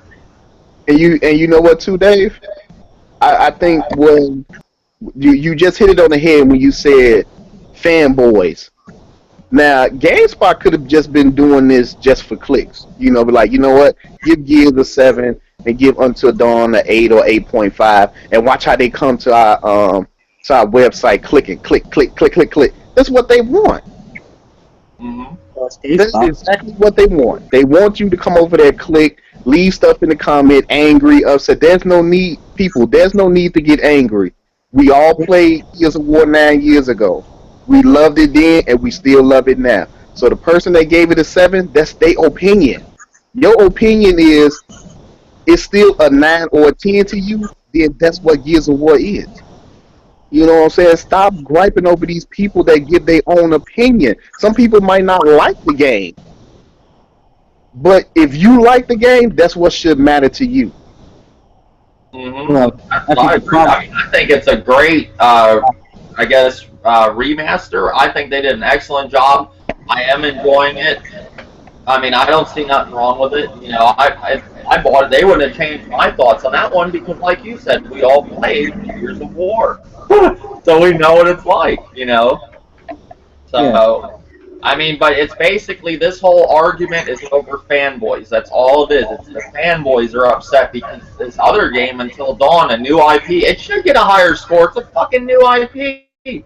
Yeah. New And game. it's good. It's actually a good game. It's not the best game. It's not Game of the Year, but it's actually a good game. You know, I beat the game. I liked it. You know, I wouldn't say like I said. I wouldn't say is fanboys having a problem with people having fun. Like people hate how people loves the Wii U, or people hate how people love the PS4, Xbox 360, blah blah, Xbox One, Vita, whatever, and they just hate that fact of other people having fun and being content with that. And it goes vice versa when the game gets a low score that they think it should be higher. It's just fine. It's just an opinion. People get butthurt way too easily nowadays. Do you guys think that if GameSpot gave Until Dawn a lower score than Gears of War, like say it got a 6, do you think this would have been much of an issue? No. No. No. I don't think so at all. Because there's actually a couple of people that are using the score of an 8 on what's the name of the horror game? Just had a brain fart. Until Dawn? Until Dawn, yeah, they're actually using that score to antagonize Xbox One owners. They're literally rubbing it in your face, and I've seen it. So, and that's what caused diversity. You know. Now, GameSpot gave Last of Us, I believe, remastered. I could be wrong. That's what it's saying right here. An 8 out of 10. Which game was it? Last of Us remastered. Oh, okay. Oh yeah, an 8 out of 10. And then you had Game Informer that gave it a 10 out of 10. So and it looks like there was more work done on Gears than The Last of Us, though, because The Last of Us looks like a bump up in res. Yeah, IGN gave it a 10 out of 10 too. I mean, so and in my opinion, Gears of War got a. It looks more like you said, Thanos. It looks like they did more work to it. Yeah, that's a real powerful correlation you're making there. I didn't, right? Isn't it? I've never. Oh shit. But then too, you gotta think about look at God of War 3 remastered. It barely even looks remastered. And I have it. I just got it. You're right. It's just a. I wouldn't even call that a remastered. Like Dave said, I just call it a remake. It's just an up and res. That's what they did. It's like they pretty much ported the bitch. That's all they did. And they upped the resolution a little bit. You know, a lot of these like games like Saints Row 4, what's some other ones? Sleeping Dogs. These games are basically just get all the DLC and they're porting the damn game and maybe doing a little bit to the graphics and there you go. It's basically a port. That's all it is. Yeah. Last of Us and Gears of War, if you look at those two games, you know, they did a good job on them games. You know, they actually did shit to them. These other games are just cash grabs, you know? That's basically it. Yeah, like Prototype 2, where they just ported the game and didn't do nothing to it. I didn't even know that was a thing. Prototype. Yeah, like nobody even knew. Prototype out of nowhere, they just ported that bitch, you know? I mean, out of nowhere. They didn't add no shading, no lighting, no nothing. Just straight up port. Yeah, straight up port. Yeah. People bought it because I see them on there streaming it on PlayStation Live. They're on there streaming it. Oh my goodness. From what I've seen, I really do think, from my perspective, in my opinion, I think Microsoft did the best remaster out of all of them with the Gears of War. Well, you know what's good about it? It's $40 fucking bucks. You didn't have to pay a full 60. That's you actually did work to it, and you're getting previous titles with it. I think in November they're going to be giving you Gears of War 2, 3, and Judgment. You know, Just because you bought the original? Yeah, Oh, you have to play some weird shit where you gotta play the multiplayer between the date it comes out and a certain other date, and you get the ports of get the backwards capability of the old ones. They give you the games. oh shit. So that's a good deal. I mean, $40. I mean, that's like a no-brainer. And remaster. The Last of Us was full price, wasn't it, or was it 59 or 49? I think that was $60, I believe, when it first came Yeah. out. Or was it 60 or 50? I can't quite remember. I don't know. Most people bought it with the PS4 bundle. Yeah, I bought it when it came out because I already had the PS4. But those two remakes or remasters are really good. I think those are the ones that they did a great job on. On the Nintendo side, some people agree, some people disagree. I think the Wind Waker, even though I didn't like it, I think they did a good job remastering or remaking that. I don't know what you want to consider that one, but they did a good job with that one. Yeah, they did. But outside of the other ones, like Sleeping Dogs, Saints Row, Grand Theft Auto, they did a good job too, now that I think about it. The other ones, though, like Sleeping Dogs, Saints Row, those are just fucking ports. Yeah, they are. With all the DLC. Yeah, the PC of GTA 5 got a really big boost. Mm-hmm. Yeah. Well, that's another game that, if you go back to the whole Metal Gear thing, when they held off on the review for the online, remember they didn't review the online for GTA 5? They're doing the same thing with Metal Gear. Oh, okay. We have to wait until October for the online, remember? I heard it was October, but I could be wrong. Maybe it is November, but I think it's October. That's what I heard from some people. Yeah, that's what I heard too. The same thing happened with Grand Theft Auto 5. And one more thing, the microtransactions. There's some people that are really pissed off about these microtransactions that's in the online of Metal Gear Solid 5 campaign. You know what, Dave? I think it's just the console market that's not used to that. And the PC side, we're used to that. We're used to the especially like, in MMOs, especially like in World of Warcraft. This is, pets, mounts. We're used to that DLC or that microtransaction. But the console market is not really used to that, and get used to it because that's going to be seen a lot. These consoles are becoming more and more like PCs. Well, that's is it confirmed that the microtransactions are essential for like online? Is it online only? What was the question? Is the microtransactions just like items you get for online? Is that it? I think it's like a pay-to-win type thing or some shit, like like one of them type things. Is it pay-to-win, Dave, or is it just like aesthetics?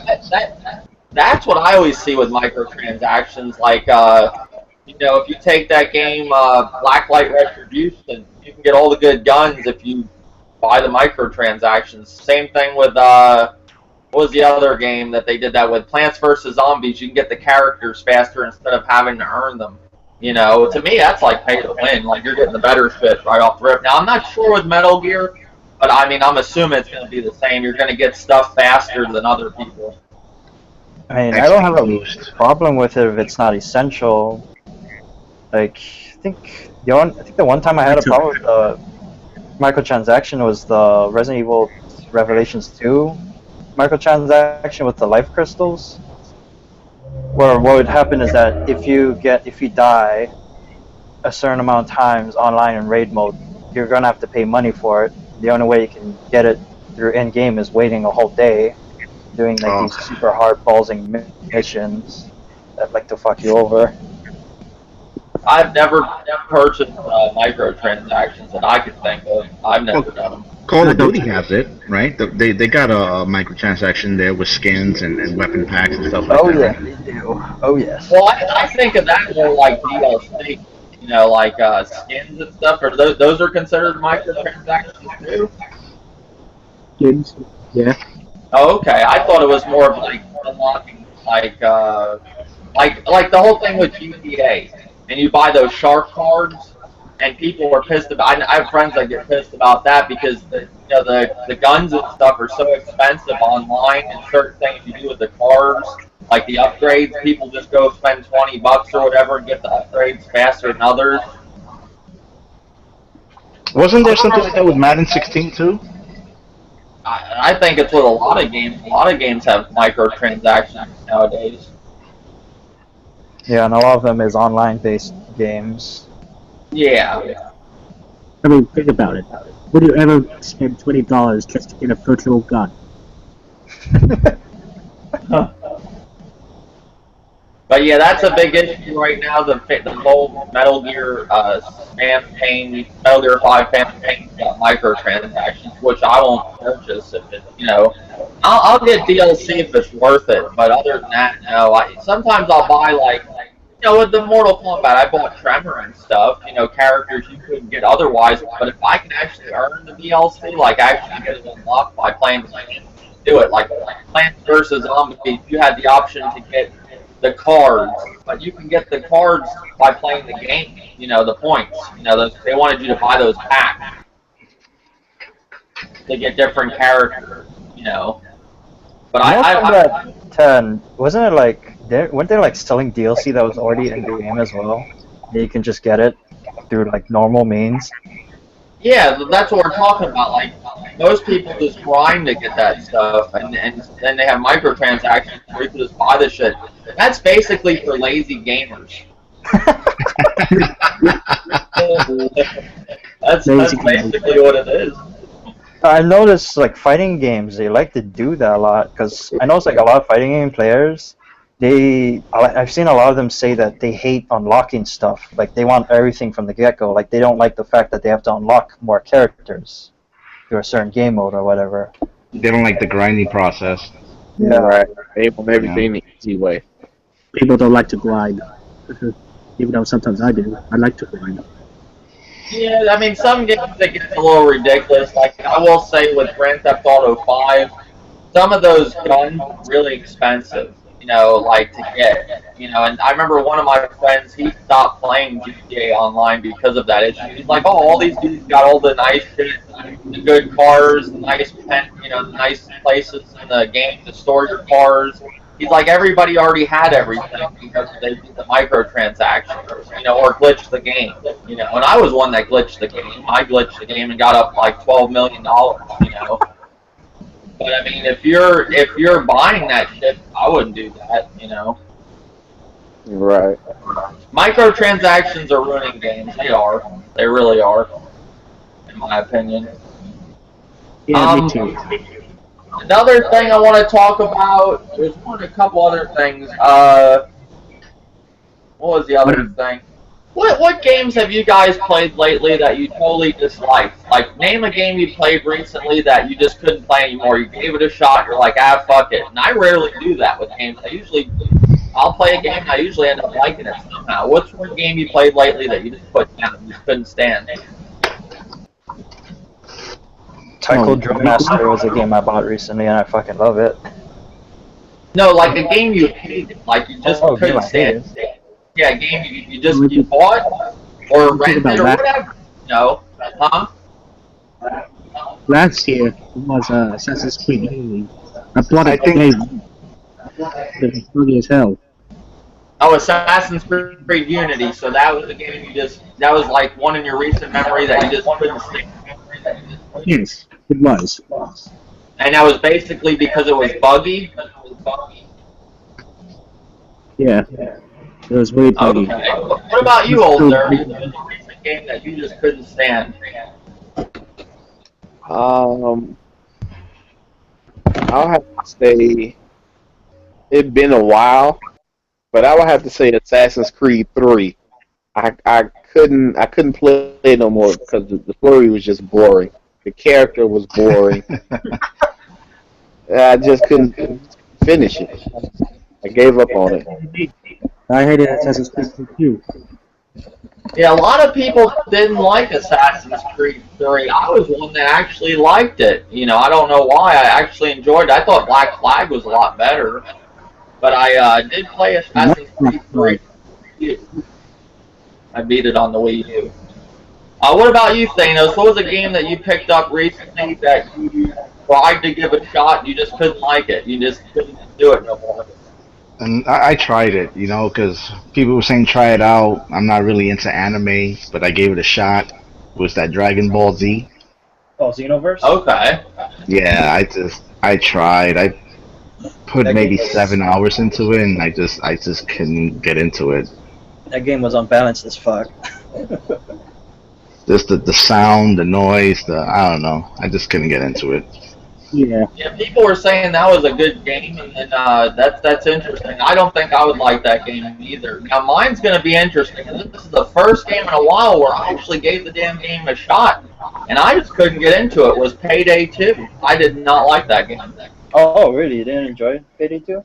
And you were telling me that was your game of the year, and I think how I didn't enjoy it, what I didn't like about it, they don't really tell you. They just throw you into a mission, pretty much. They do give you a little tutorial of how to open doors and shit, but I think that game, you need a group of people to play with you that is going to be on the same level of doing everything. You know, you just can't. Like when I was getting into matches, I'm in matches with dudes that are doing all the wrong shit, setting off alarms, everything. It was just boring, and then just waiting for the fucking drill to open stage. It's just boring. Like when I did play with people that were on the same page as me, I'm just standing there in the fucking corner like waiting to grab the bag or something. That's not fun. Like I actually gave that game a shot, and I almost picked it up. I almost bought it before I rented the damn thing from GameFly. Thank God for GameFly. I didn't get the game. And I could understand people that didn't like it because maybe you had friends that you could play it with that were on the same page as you. Most of these people you jump into randomly online, they're doing the whole fucking mission wrong. You know, they're setting the alarms off, they're doing this. But it is easy to set the alarms off, but I don't think they give you a full, really good understanding of how it's supposed to go, like the each heist or whatever. I couldn't get into that game, and that's very rare for me because I usually like just about every game I played lately to a degree, you know. You know what, Dave? I just thought of the game. I don't hate the game at all. I just couldn't get into it, and I kept trying to get into it, and that was Far Cry 4. Far Cry 4, you said? Yeah, I just couldn't get into that game for some reason. I don't hate the game, but I just couldn't get into it, and I tried to get into it, and it just wasn't holding my attention for some reason. I don't know why. Did you play The story to that game is not as good as the third one. The third one had a really good story. This new one is based. I've been playing it lately, and I like it, but the story is just, you know, it's just like the story's not like the third one where you're like some like vacationers with your group of friends, but end up getting like snagged by somebody, and the villain was really good. The villain in this one, you hardly ever see the motherfucker at the beginning of the game. He's talking to you on like different like radios and shit, or if you're driving in the car, you might hear him saying something. But they didn't do a good job with that. But the game overall, like the graphics and the different things you can do, are really cool improvement from the last one. It's just like a bigger area though. I do like it though, but I don't like the story, and I could understand somebody not liking that game. Same. I did like the game because the story was awful to me anyway. I like the Far Cry 3 story better. That's my opinion. Yeah, by far. Yeah, Far Cry 3. Far Cry is not what it used to be, though. Like the older one that I played, I can't remember if it was the first one or the second one, but that was based on like the guy gets injected with animal instincts, and you had like a superpower where you could knock somebody across the map, pretty much. Like that was a different story. This new Far Cry is like different from the old one that I played. Did any of you guys play the original Far Cry 1 or 2? I can't remember which one it was I played. The first one, the second one. The first one that had that. Totally different. I played Far Cry 2. I did like The original on the PC. It was just mind blowing at the time. Graphically wise, What was anyway. the story to that? What was it? Was that the one where you got the animal instinct, or? Yeah, I think it was the first game, because the Think second game was in Africa and had like something to do with money. I can't remember the story too well. Yeah, the one I played, I don't know. Did they have the first one on consoles? 'Cause I remember the one where you inject yourself with that stuff and you get those powers. I think it got Get the ported first to consoles, but it is originally on PC, I think. Yeah, I don't know. I just the new one, the story they could have done a lot better with it, but the overall visuals are really impressive. The gameplay's fun. I like the gameplay. That's what's keeping me playing the game. But I could understand somebody who didn't like it. I mean, I never yeah, I just tried. wanted to bring up, huh? I never tried 4, the new one. I haven't tried that one It's out a yet. good game. It's good. It's for the gameplay. It's good. Like you can ride on elephants. You can. It's very similar to the third one, but the story just is. It's like it's meh. It's not really that great. It's mediocre. Yeah, it's like kind of like Assassin's Creed. You know, here's another Assassin's Creed. Here's this subpar story. Have fun.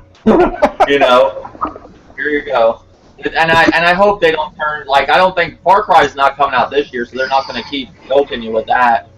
I mean, don't ruin I hate when they ruin franchises. Like Assassin's Creed was a good franchise at one time. Now it's just here's another Assassin's Creed. Yeah. I love the first one. The second. I wanted to bring a gaming topic. Like I like talking about news stories, but I wanted to ask an actual like gaming topic. You know.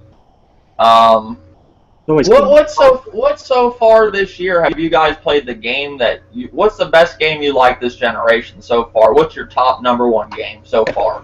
I know it's early in the generation, but this generation that came out, a game that came out this generation, what's your favorite game so far?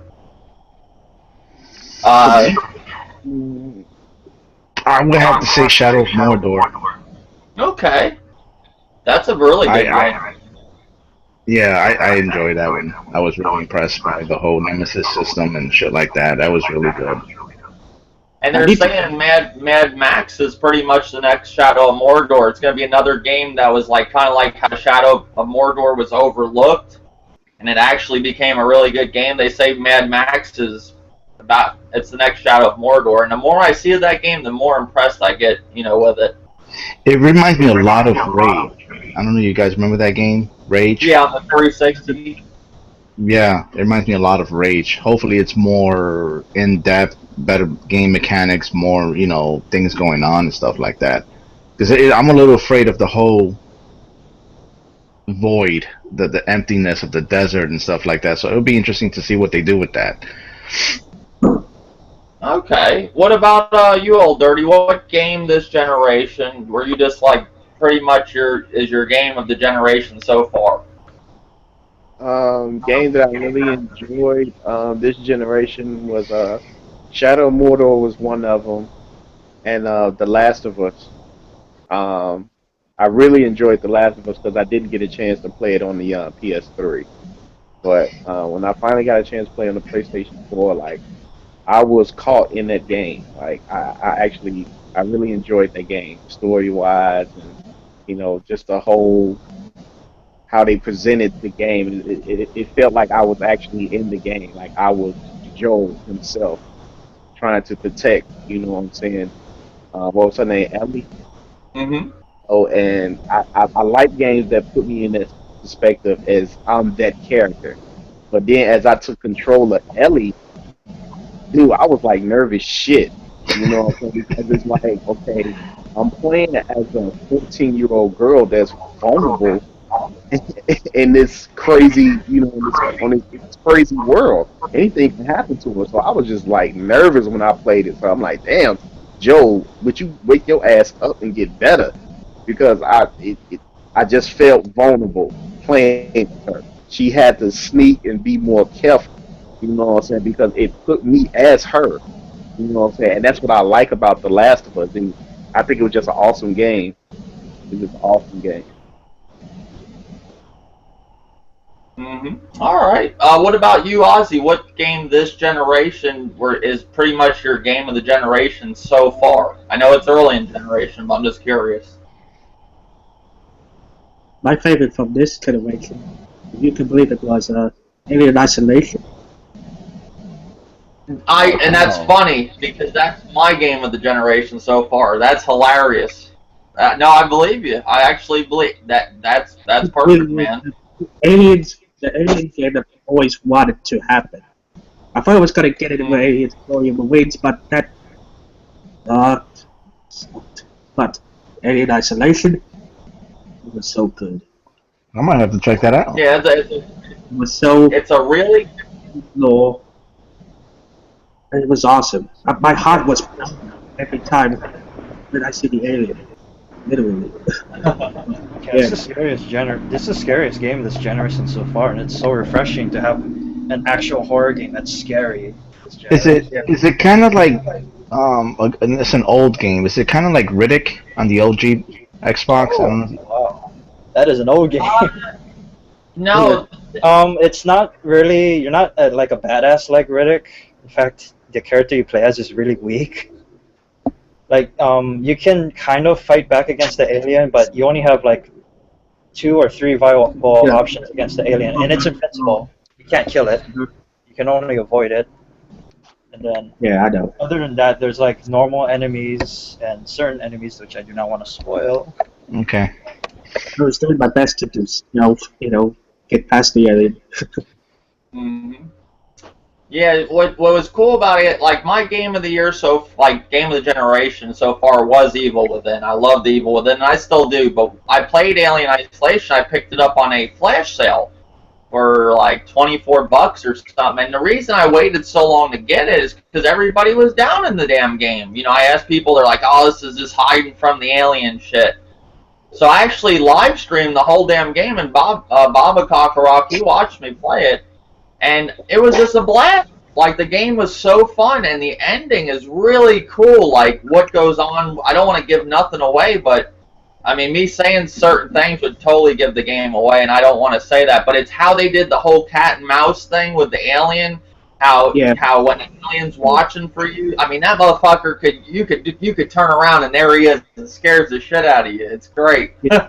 They did a great job on that. And it's not just the alien in there. There's actual, other people on the ship that are bad that go after you. There's those robots. What are they called? Working Joes, I think.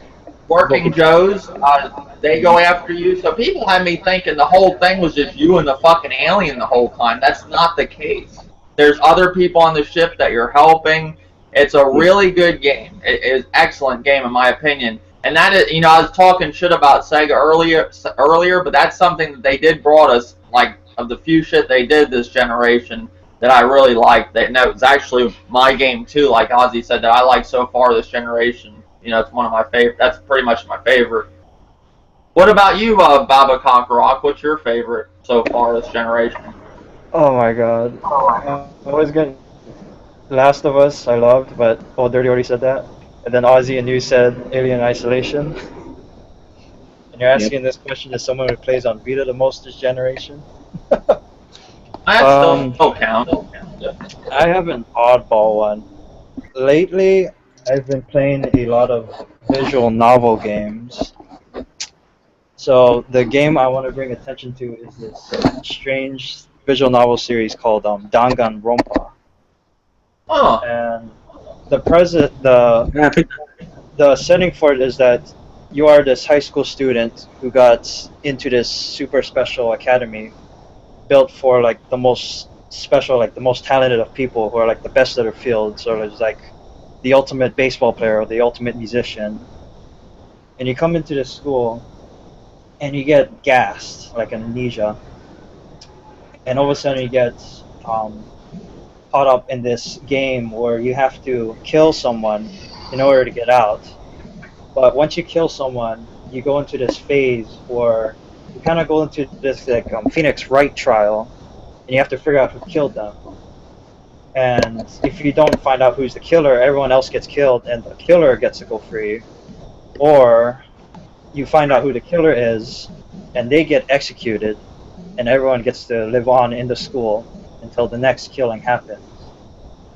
And I particularly like this series because it fucked my mind so much.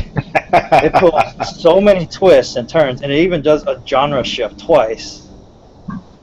So it kept me on my toes, and I loved every second of it. And there's 2 games out in the series right now, and there's a 3rd game that's coming out next week that's basically like Resident Evil 4, which is crazy. So I'm really looking forward to that, and I want to give attention to that series the most for this generation.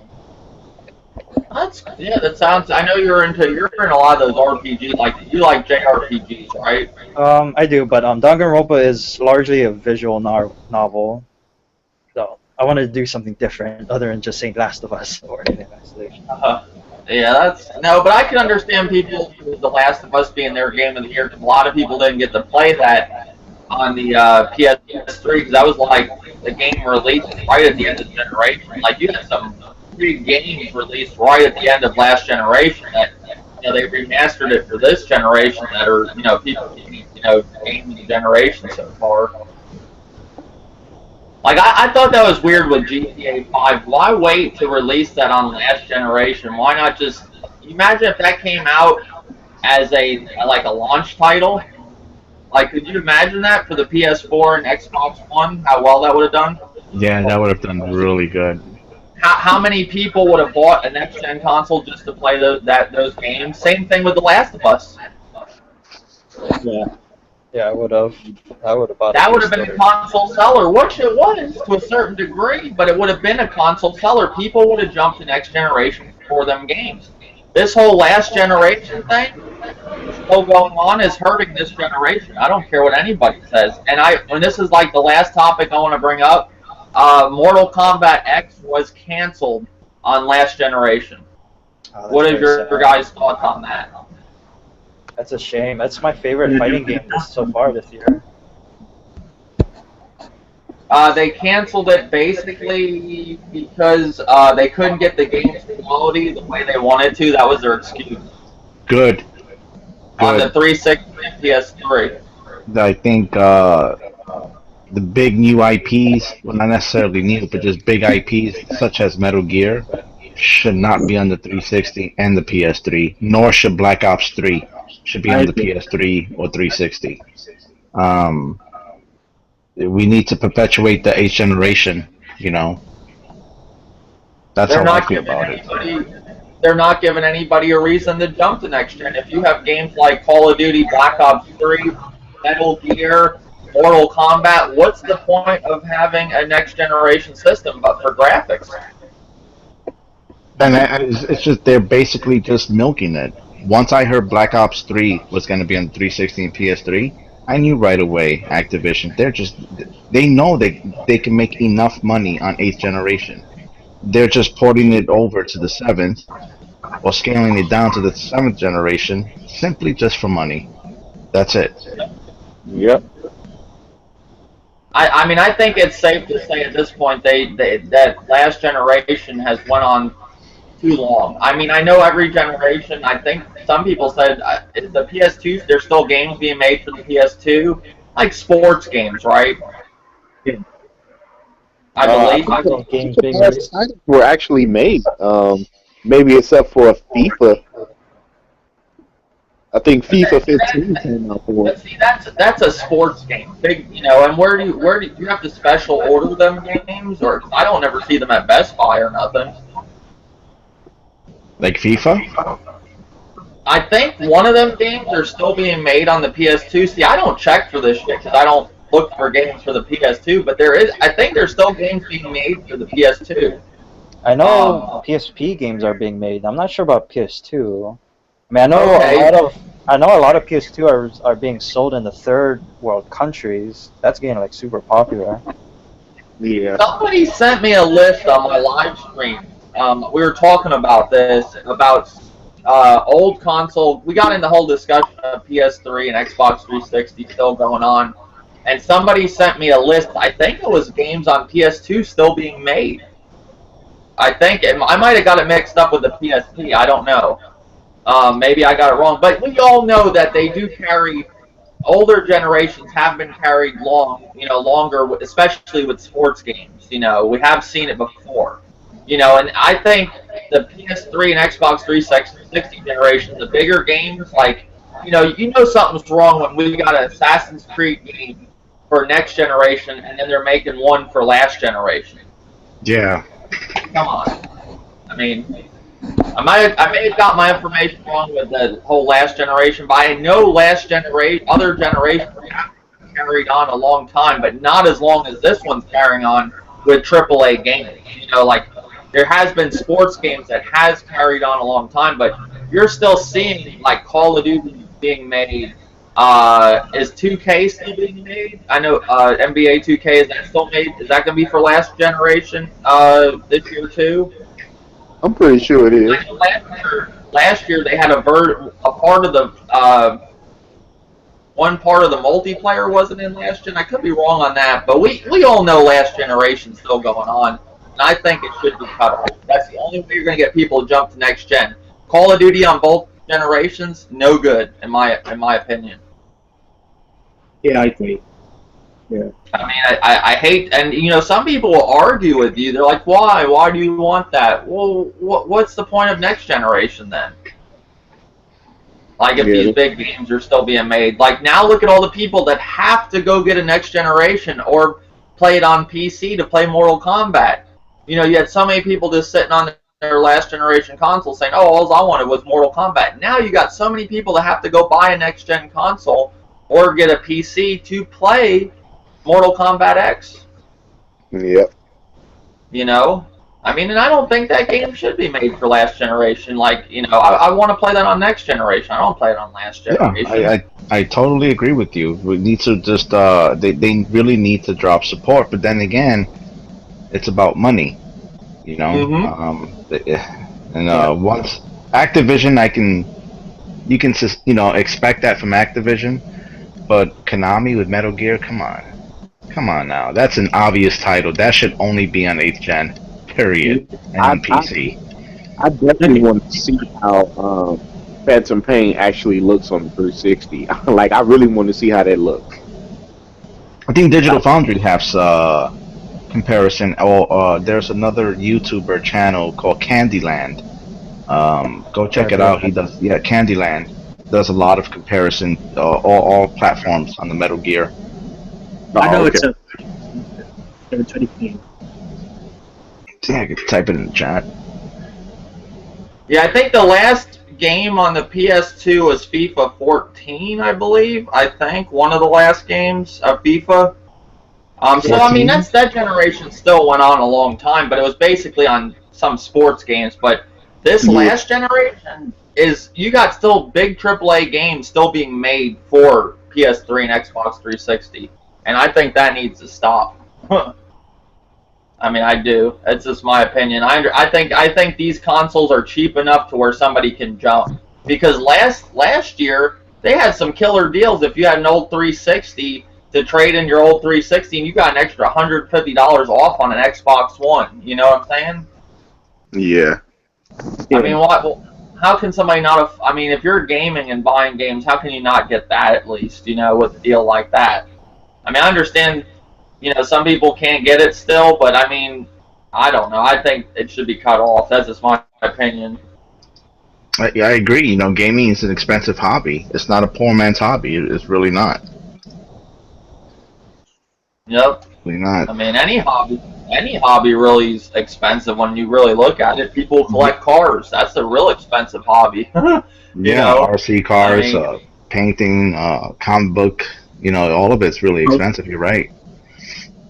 Collector's editions. What did you say, Ozzy? Special editions, collectors that are $120, $200. Mm-hmm. Yeah. Yeah. Well, even people that collect like collectors. I think that's what you're getting at. Collectors editions of games. That's expensive. You go out and buy a collector's edition of, like, Metal Gear had a cool one where you got a hand, like this snake's or somebody's hand. Did you see that? That's what I was trying to get. The hand is not a real hand. It's like a toy, but I mean, it's still cool. I mean, it's not. But to be honest with you, I bought the Mortal Kombat one. That's $162 and you're not even getting everything with the game now. You can buy a collector's edition and still gotta buy shit for the game, like DLC wise. That's ridiculous. Like, you should get everything for that price. It kind of rip off, isn't it? Yeah, they're just milking. Some games are getting milked to death. Like, oh, that's another thing I want to bring up. More with Mortal Kombat. I think on, when is it? Monday, August 31st, I believe. They're going to be doing another combat cast, and pretty much a combat cast is where they stream live Mortal Kombat stuff, the developers, and they're going to be announcing most likely the Combat Pack 2, who's going to be in it. There's like rumors of that, because they haven't done a combat cast in a while. So here they go with another. If you spend $30 on their combat pack for Tremor, Tanya, Jason, and Predator, there's going to be another probably $30 pack. You know, you just spent $60. What, like, let me see, 1, 2, 3, 4, like 8 characters. Basically, you just spent $60. Well, yeah, like they're making these games, and what these developers really want is to charge you anywhere between $125 to $150 per game. But they can't put that on the box because they know you're not going to go for it. So if they break it up into pieces, you will be most likely to purchase it that way. And shit, the way it's looking, I mean, it looks like even some developers want $220 per game. You know, Looking at you, Dead or Alive 5, fucker. What was that? Dead or Alive 5, holy shit. That's over $300.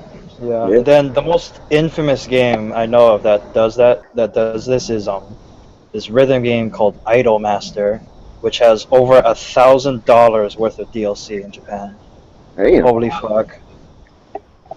Oh, I've never seen any other game do that shit before. and going back to the whole microtransaction thing, I know a dude that plays cell phone games, and I don't think it was like one that was like Clash of Clans, and he bought this thing for like $100 for it. And he said, he spent $100, and he says if you don't buy shit like that, you'll never get ahead in that game. I'm not spending $100 on some fucking microtransaction on a cell phone game, and people are buying this shit. And that's the shit, Dave. I think that these developers know that, and because gaming is an addiction. It's no different than gambling. Gambling is an addiction. I've worked in casinos, Mystic Lake Casino and Hinkley Casino. I've seen people throw away their whole paychecks, literally begging for money on the lobby because they threw their whole paycheck. It's just an addiction, and gaming is like that. It's an addiction. We have, and I know I suffer it from time to time when you have that impulse buy. Let's say you go to Best Buy, you have no premeditated thought of purchasing a game. When you walk into that aisle, you're like, oh shit, this looks like a good game. It's just an impulse buy. So it is a little bit of an addiction, But I was addicted. I mean, what were you saying, Ollie? I told you before that I was addicted to Rocket League. And I deleted it. Oh yeah, you got addicted to Rocket League, you said. That's what you were telling me the other night on PlayStation Party Chat. Rocket League? Yeah, that's a game that came out that not many people expected much from it. Just an indie game that they gave you with your PlayStation Plus, and it's on PC. And that has turned out to some people saying that it's going to possibly be Game of the Year. Oh. That's one that I forgot. I forgot about that, Rocket League. Some people are saying it's Game of the Year. I think Broken Games was one that calls it Game of the Year. I've seen it. I've seen a lot of people play it. I've heard about it. It's like it's all over your face, But it's on PSN. When I turn on my PSN or PlayStation, I download it, but I have not tried it yet. I mean, I have a ton of games I need to play. I don't need another one to add to the wait list. But is it really that good? Is it really exciting and as people is making it seem to be, or? Well, it's short, simple and sweet. Yeah, it's fun for what it is. The first couple of games, you think, okay, this is good, but when you play like day-by-day basis, you're starting to get addicted to it, and you say you love it. That's what happened to me. You got addicted to Rocket League. Yeah, no, there's some people that's all they play is Rocket League, and basically all it is there's some car. You got, how many people in a match? You can go 2 against 2, 3 against 3. Is there anything bigger than that? It's bigger than that, right? Yeah, 4 versus 4. 4 on 4, and basically you're just knocking this ball into a goal. Like it's cars with soccer. That's all it is. And you get speed boost, and you can blow up run into other people's cars and blow them up. But I mean, it's basically just soccer with cars. Basically, being like Twisted Metal without the guns and a soccer ball and knocking into a goal, and people love it. It's basically a very casual game. Yeah, it's a game anybody can get into. Yeah. It was late. It's one of the biggest games I've seen. I think it's in the esports, isn't it? Or no? Really? I think. I could be wrong. I know the game's getting pretty big where a lot of people are getting into it. What is that game? What is that genre called? Did they just make up a new genre? Kind of like, I think the MOBA was a new genre. I guess. Rocket League a new. I wouldn't know. I wouldn't know. That's a good question. I mean, I just consider it a sports game since it is basically like soccer but with little RC cars. But Oh, you could play the game and get on it and play it for hours and not even know time pass by. It gets fun after a while. I'm just not the hugest fan of it, but I do like it. I do think it's a good game. I could see why somebody would play it over and over and over. do you think though that it has a chance to go over Game of the Year contender over Metal Gear Solid 5? I don't know. I'm gonna be honest with you. I don't even know if they're gonna put it in Metal. This is just what people are saying. I don't know if they're gonna put that in the category. I don't know. If they do. It would be funny if Rocket League won. I mean, Angry Joe did a review on it. I thought his review was pretty funny of it. Oh, I didn't see that one yet. Yeah. I mean, I think it's gonna be pretty hard to beat Metal Gear this year because there's people that that have played it and said it's one of the best Metal Gears ever. I mean, it's an open world game. I mean, just the shit you can do in it. It looks great. I mean, it looks like a very good game. Yeah, I'm totally looking forward to it. I got the PC. Dave, real quick, I got the PC version. I pre-ordered it on Steam, and now I'm like in doubt. I don't know if I should cancel it and get the PS4. I don't know. I'm not sure. I don't know. Everybody has this thing with Metal Gear. They say it must be played on the PlayStation, and I was so tempted. I just wanted to get it. I almost got it for my Xbox because I wanted to, get some games for my Xbox. Because I have so much space taken up on my PS4, so I eventually get another hard drive. But I was like, I can't do it. I gotta play Metal. I want to get it on the. I mainly got on the PS4 because a lot of my friends are on the PS4. Yeah. Yeah, for So I think the multiplayer, if it is a good multiplayer, which I've heard, in the past with the multiplayer on Metal Gear Solid 4 wasn't. A lot of people said it wasn't that good. I never got to play Metal Gear Solid 4. My friend bought it one night, and I went over to his house, and we were having a party. It was in a duplex, and there was a party going on next door. I played it for like 5 minutes, and from what I played, it was all right, but I don't really count that. I played the older Metal Gears I really liked, but a lot of people didn't like 4 for some reason, and some people did. Yeah, 4 was okay. No gameplay. Yeah.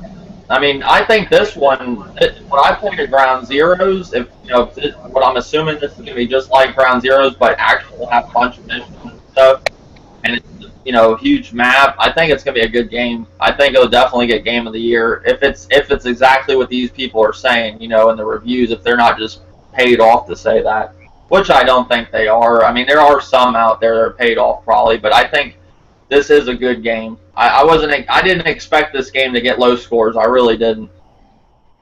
50 hours long, so. I didn't expect it to get a 10 though. Yeah, I don't know. It has to be a really good game to get a 10, and I'm a little surprised it's got 10s across the board. I mean, they're not finding anything wrong with it, Regardless, I'm gonna buy it. I didn't hear anything negative about the game. They did, if you listened to, I think it was Game Trailers review, they kind of talk about the multiplayer, how it isn't in the review. Yeah. And now I wonder if multiplayer was a factor. Would it be getting a 10? You know what I'm saying?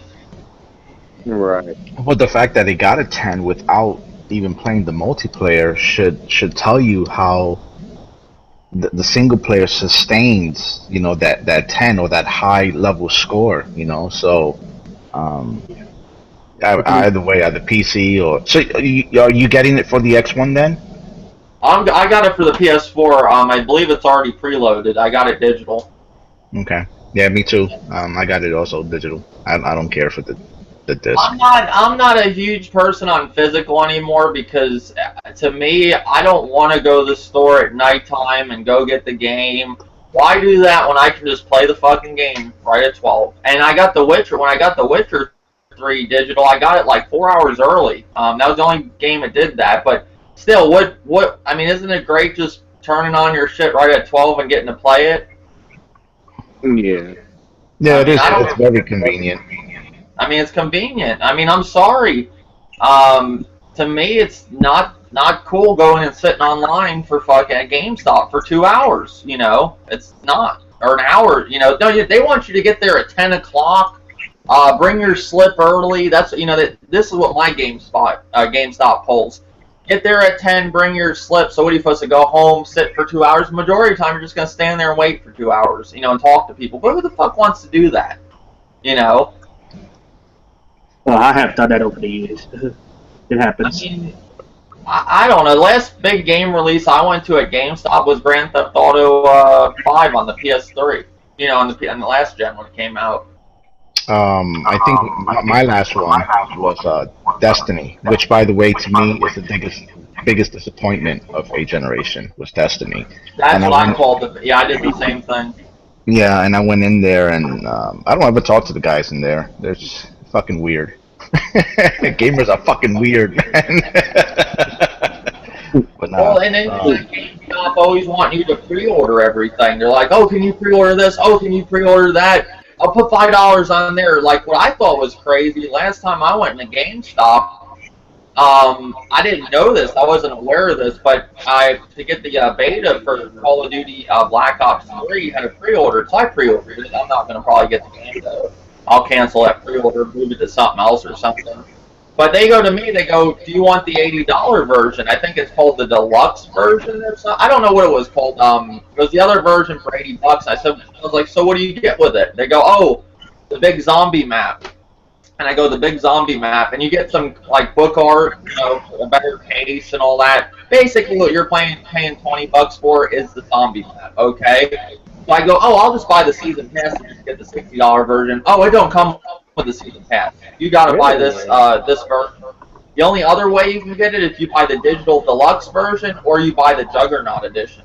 So can you believe that? Wow. So if you buy the $60 version, you gotta wait till sometime down the road they make it available to buy that map. If you didn't buy the deluxe or the Juggernaut version, or the digital deluxe version. Or the Juggernaut, or buy the $80 version. You can't buy the $60 in the season pass, so the season pass is not giving you that with the $60 version. You got to buy the $80 version for fucking some book art, and basically you're paying for that zombie map. And nobody was talking that. I didn't hear nobody really saying much about that on YouTube. I've never heard about it. Yeah. It's fucking crazy. And they were trying. I was like, I'm not $80 for a fucking map.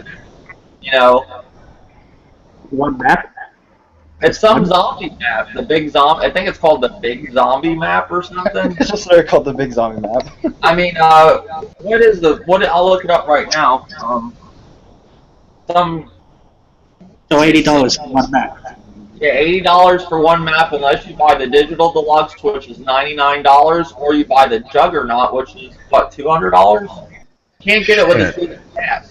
Is that the one from Remember the the fridge? cash used to give you everything? Remember at one point that used to do that? $20 for one map. $20. Hmm.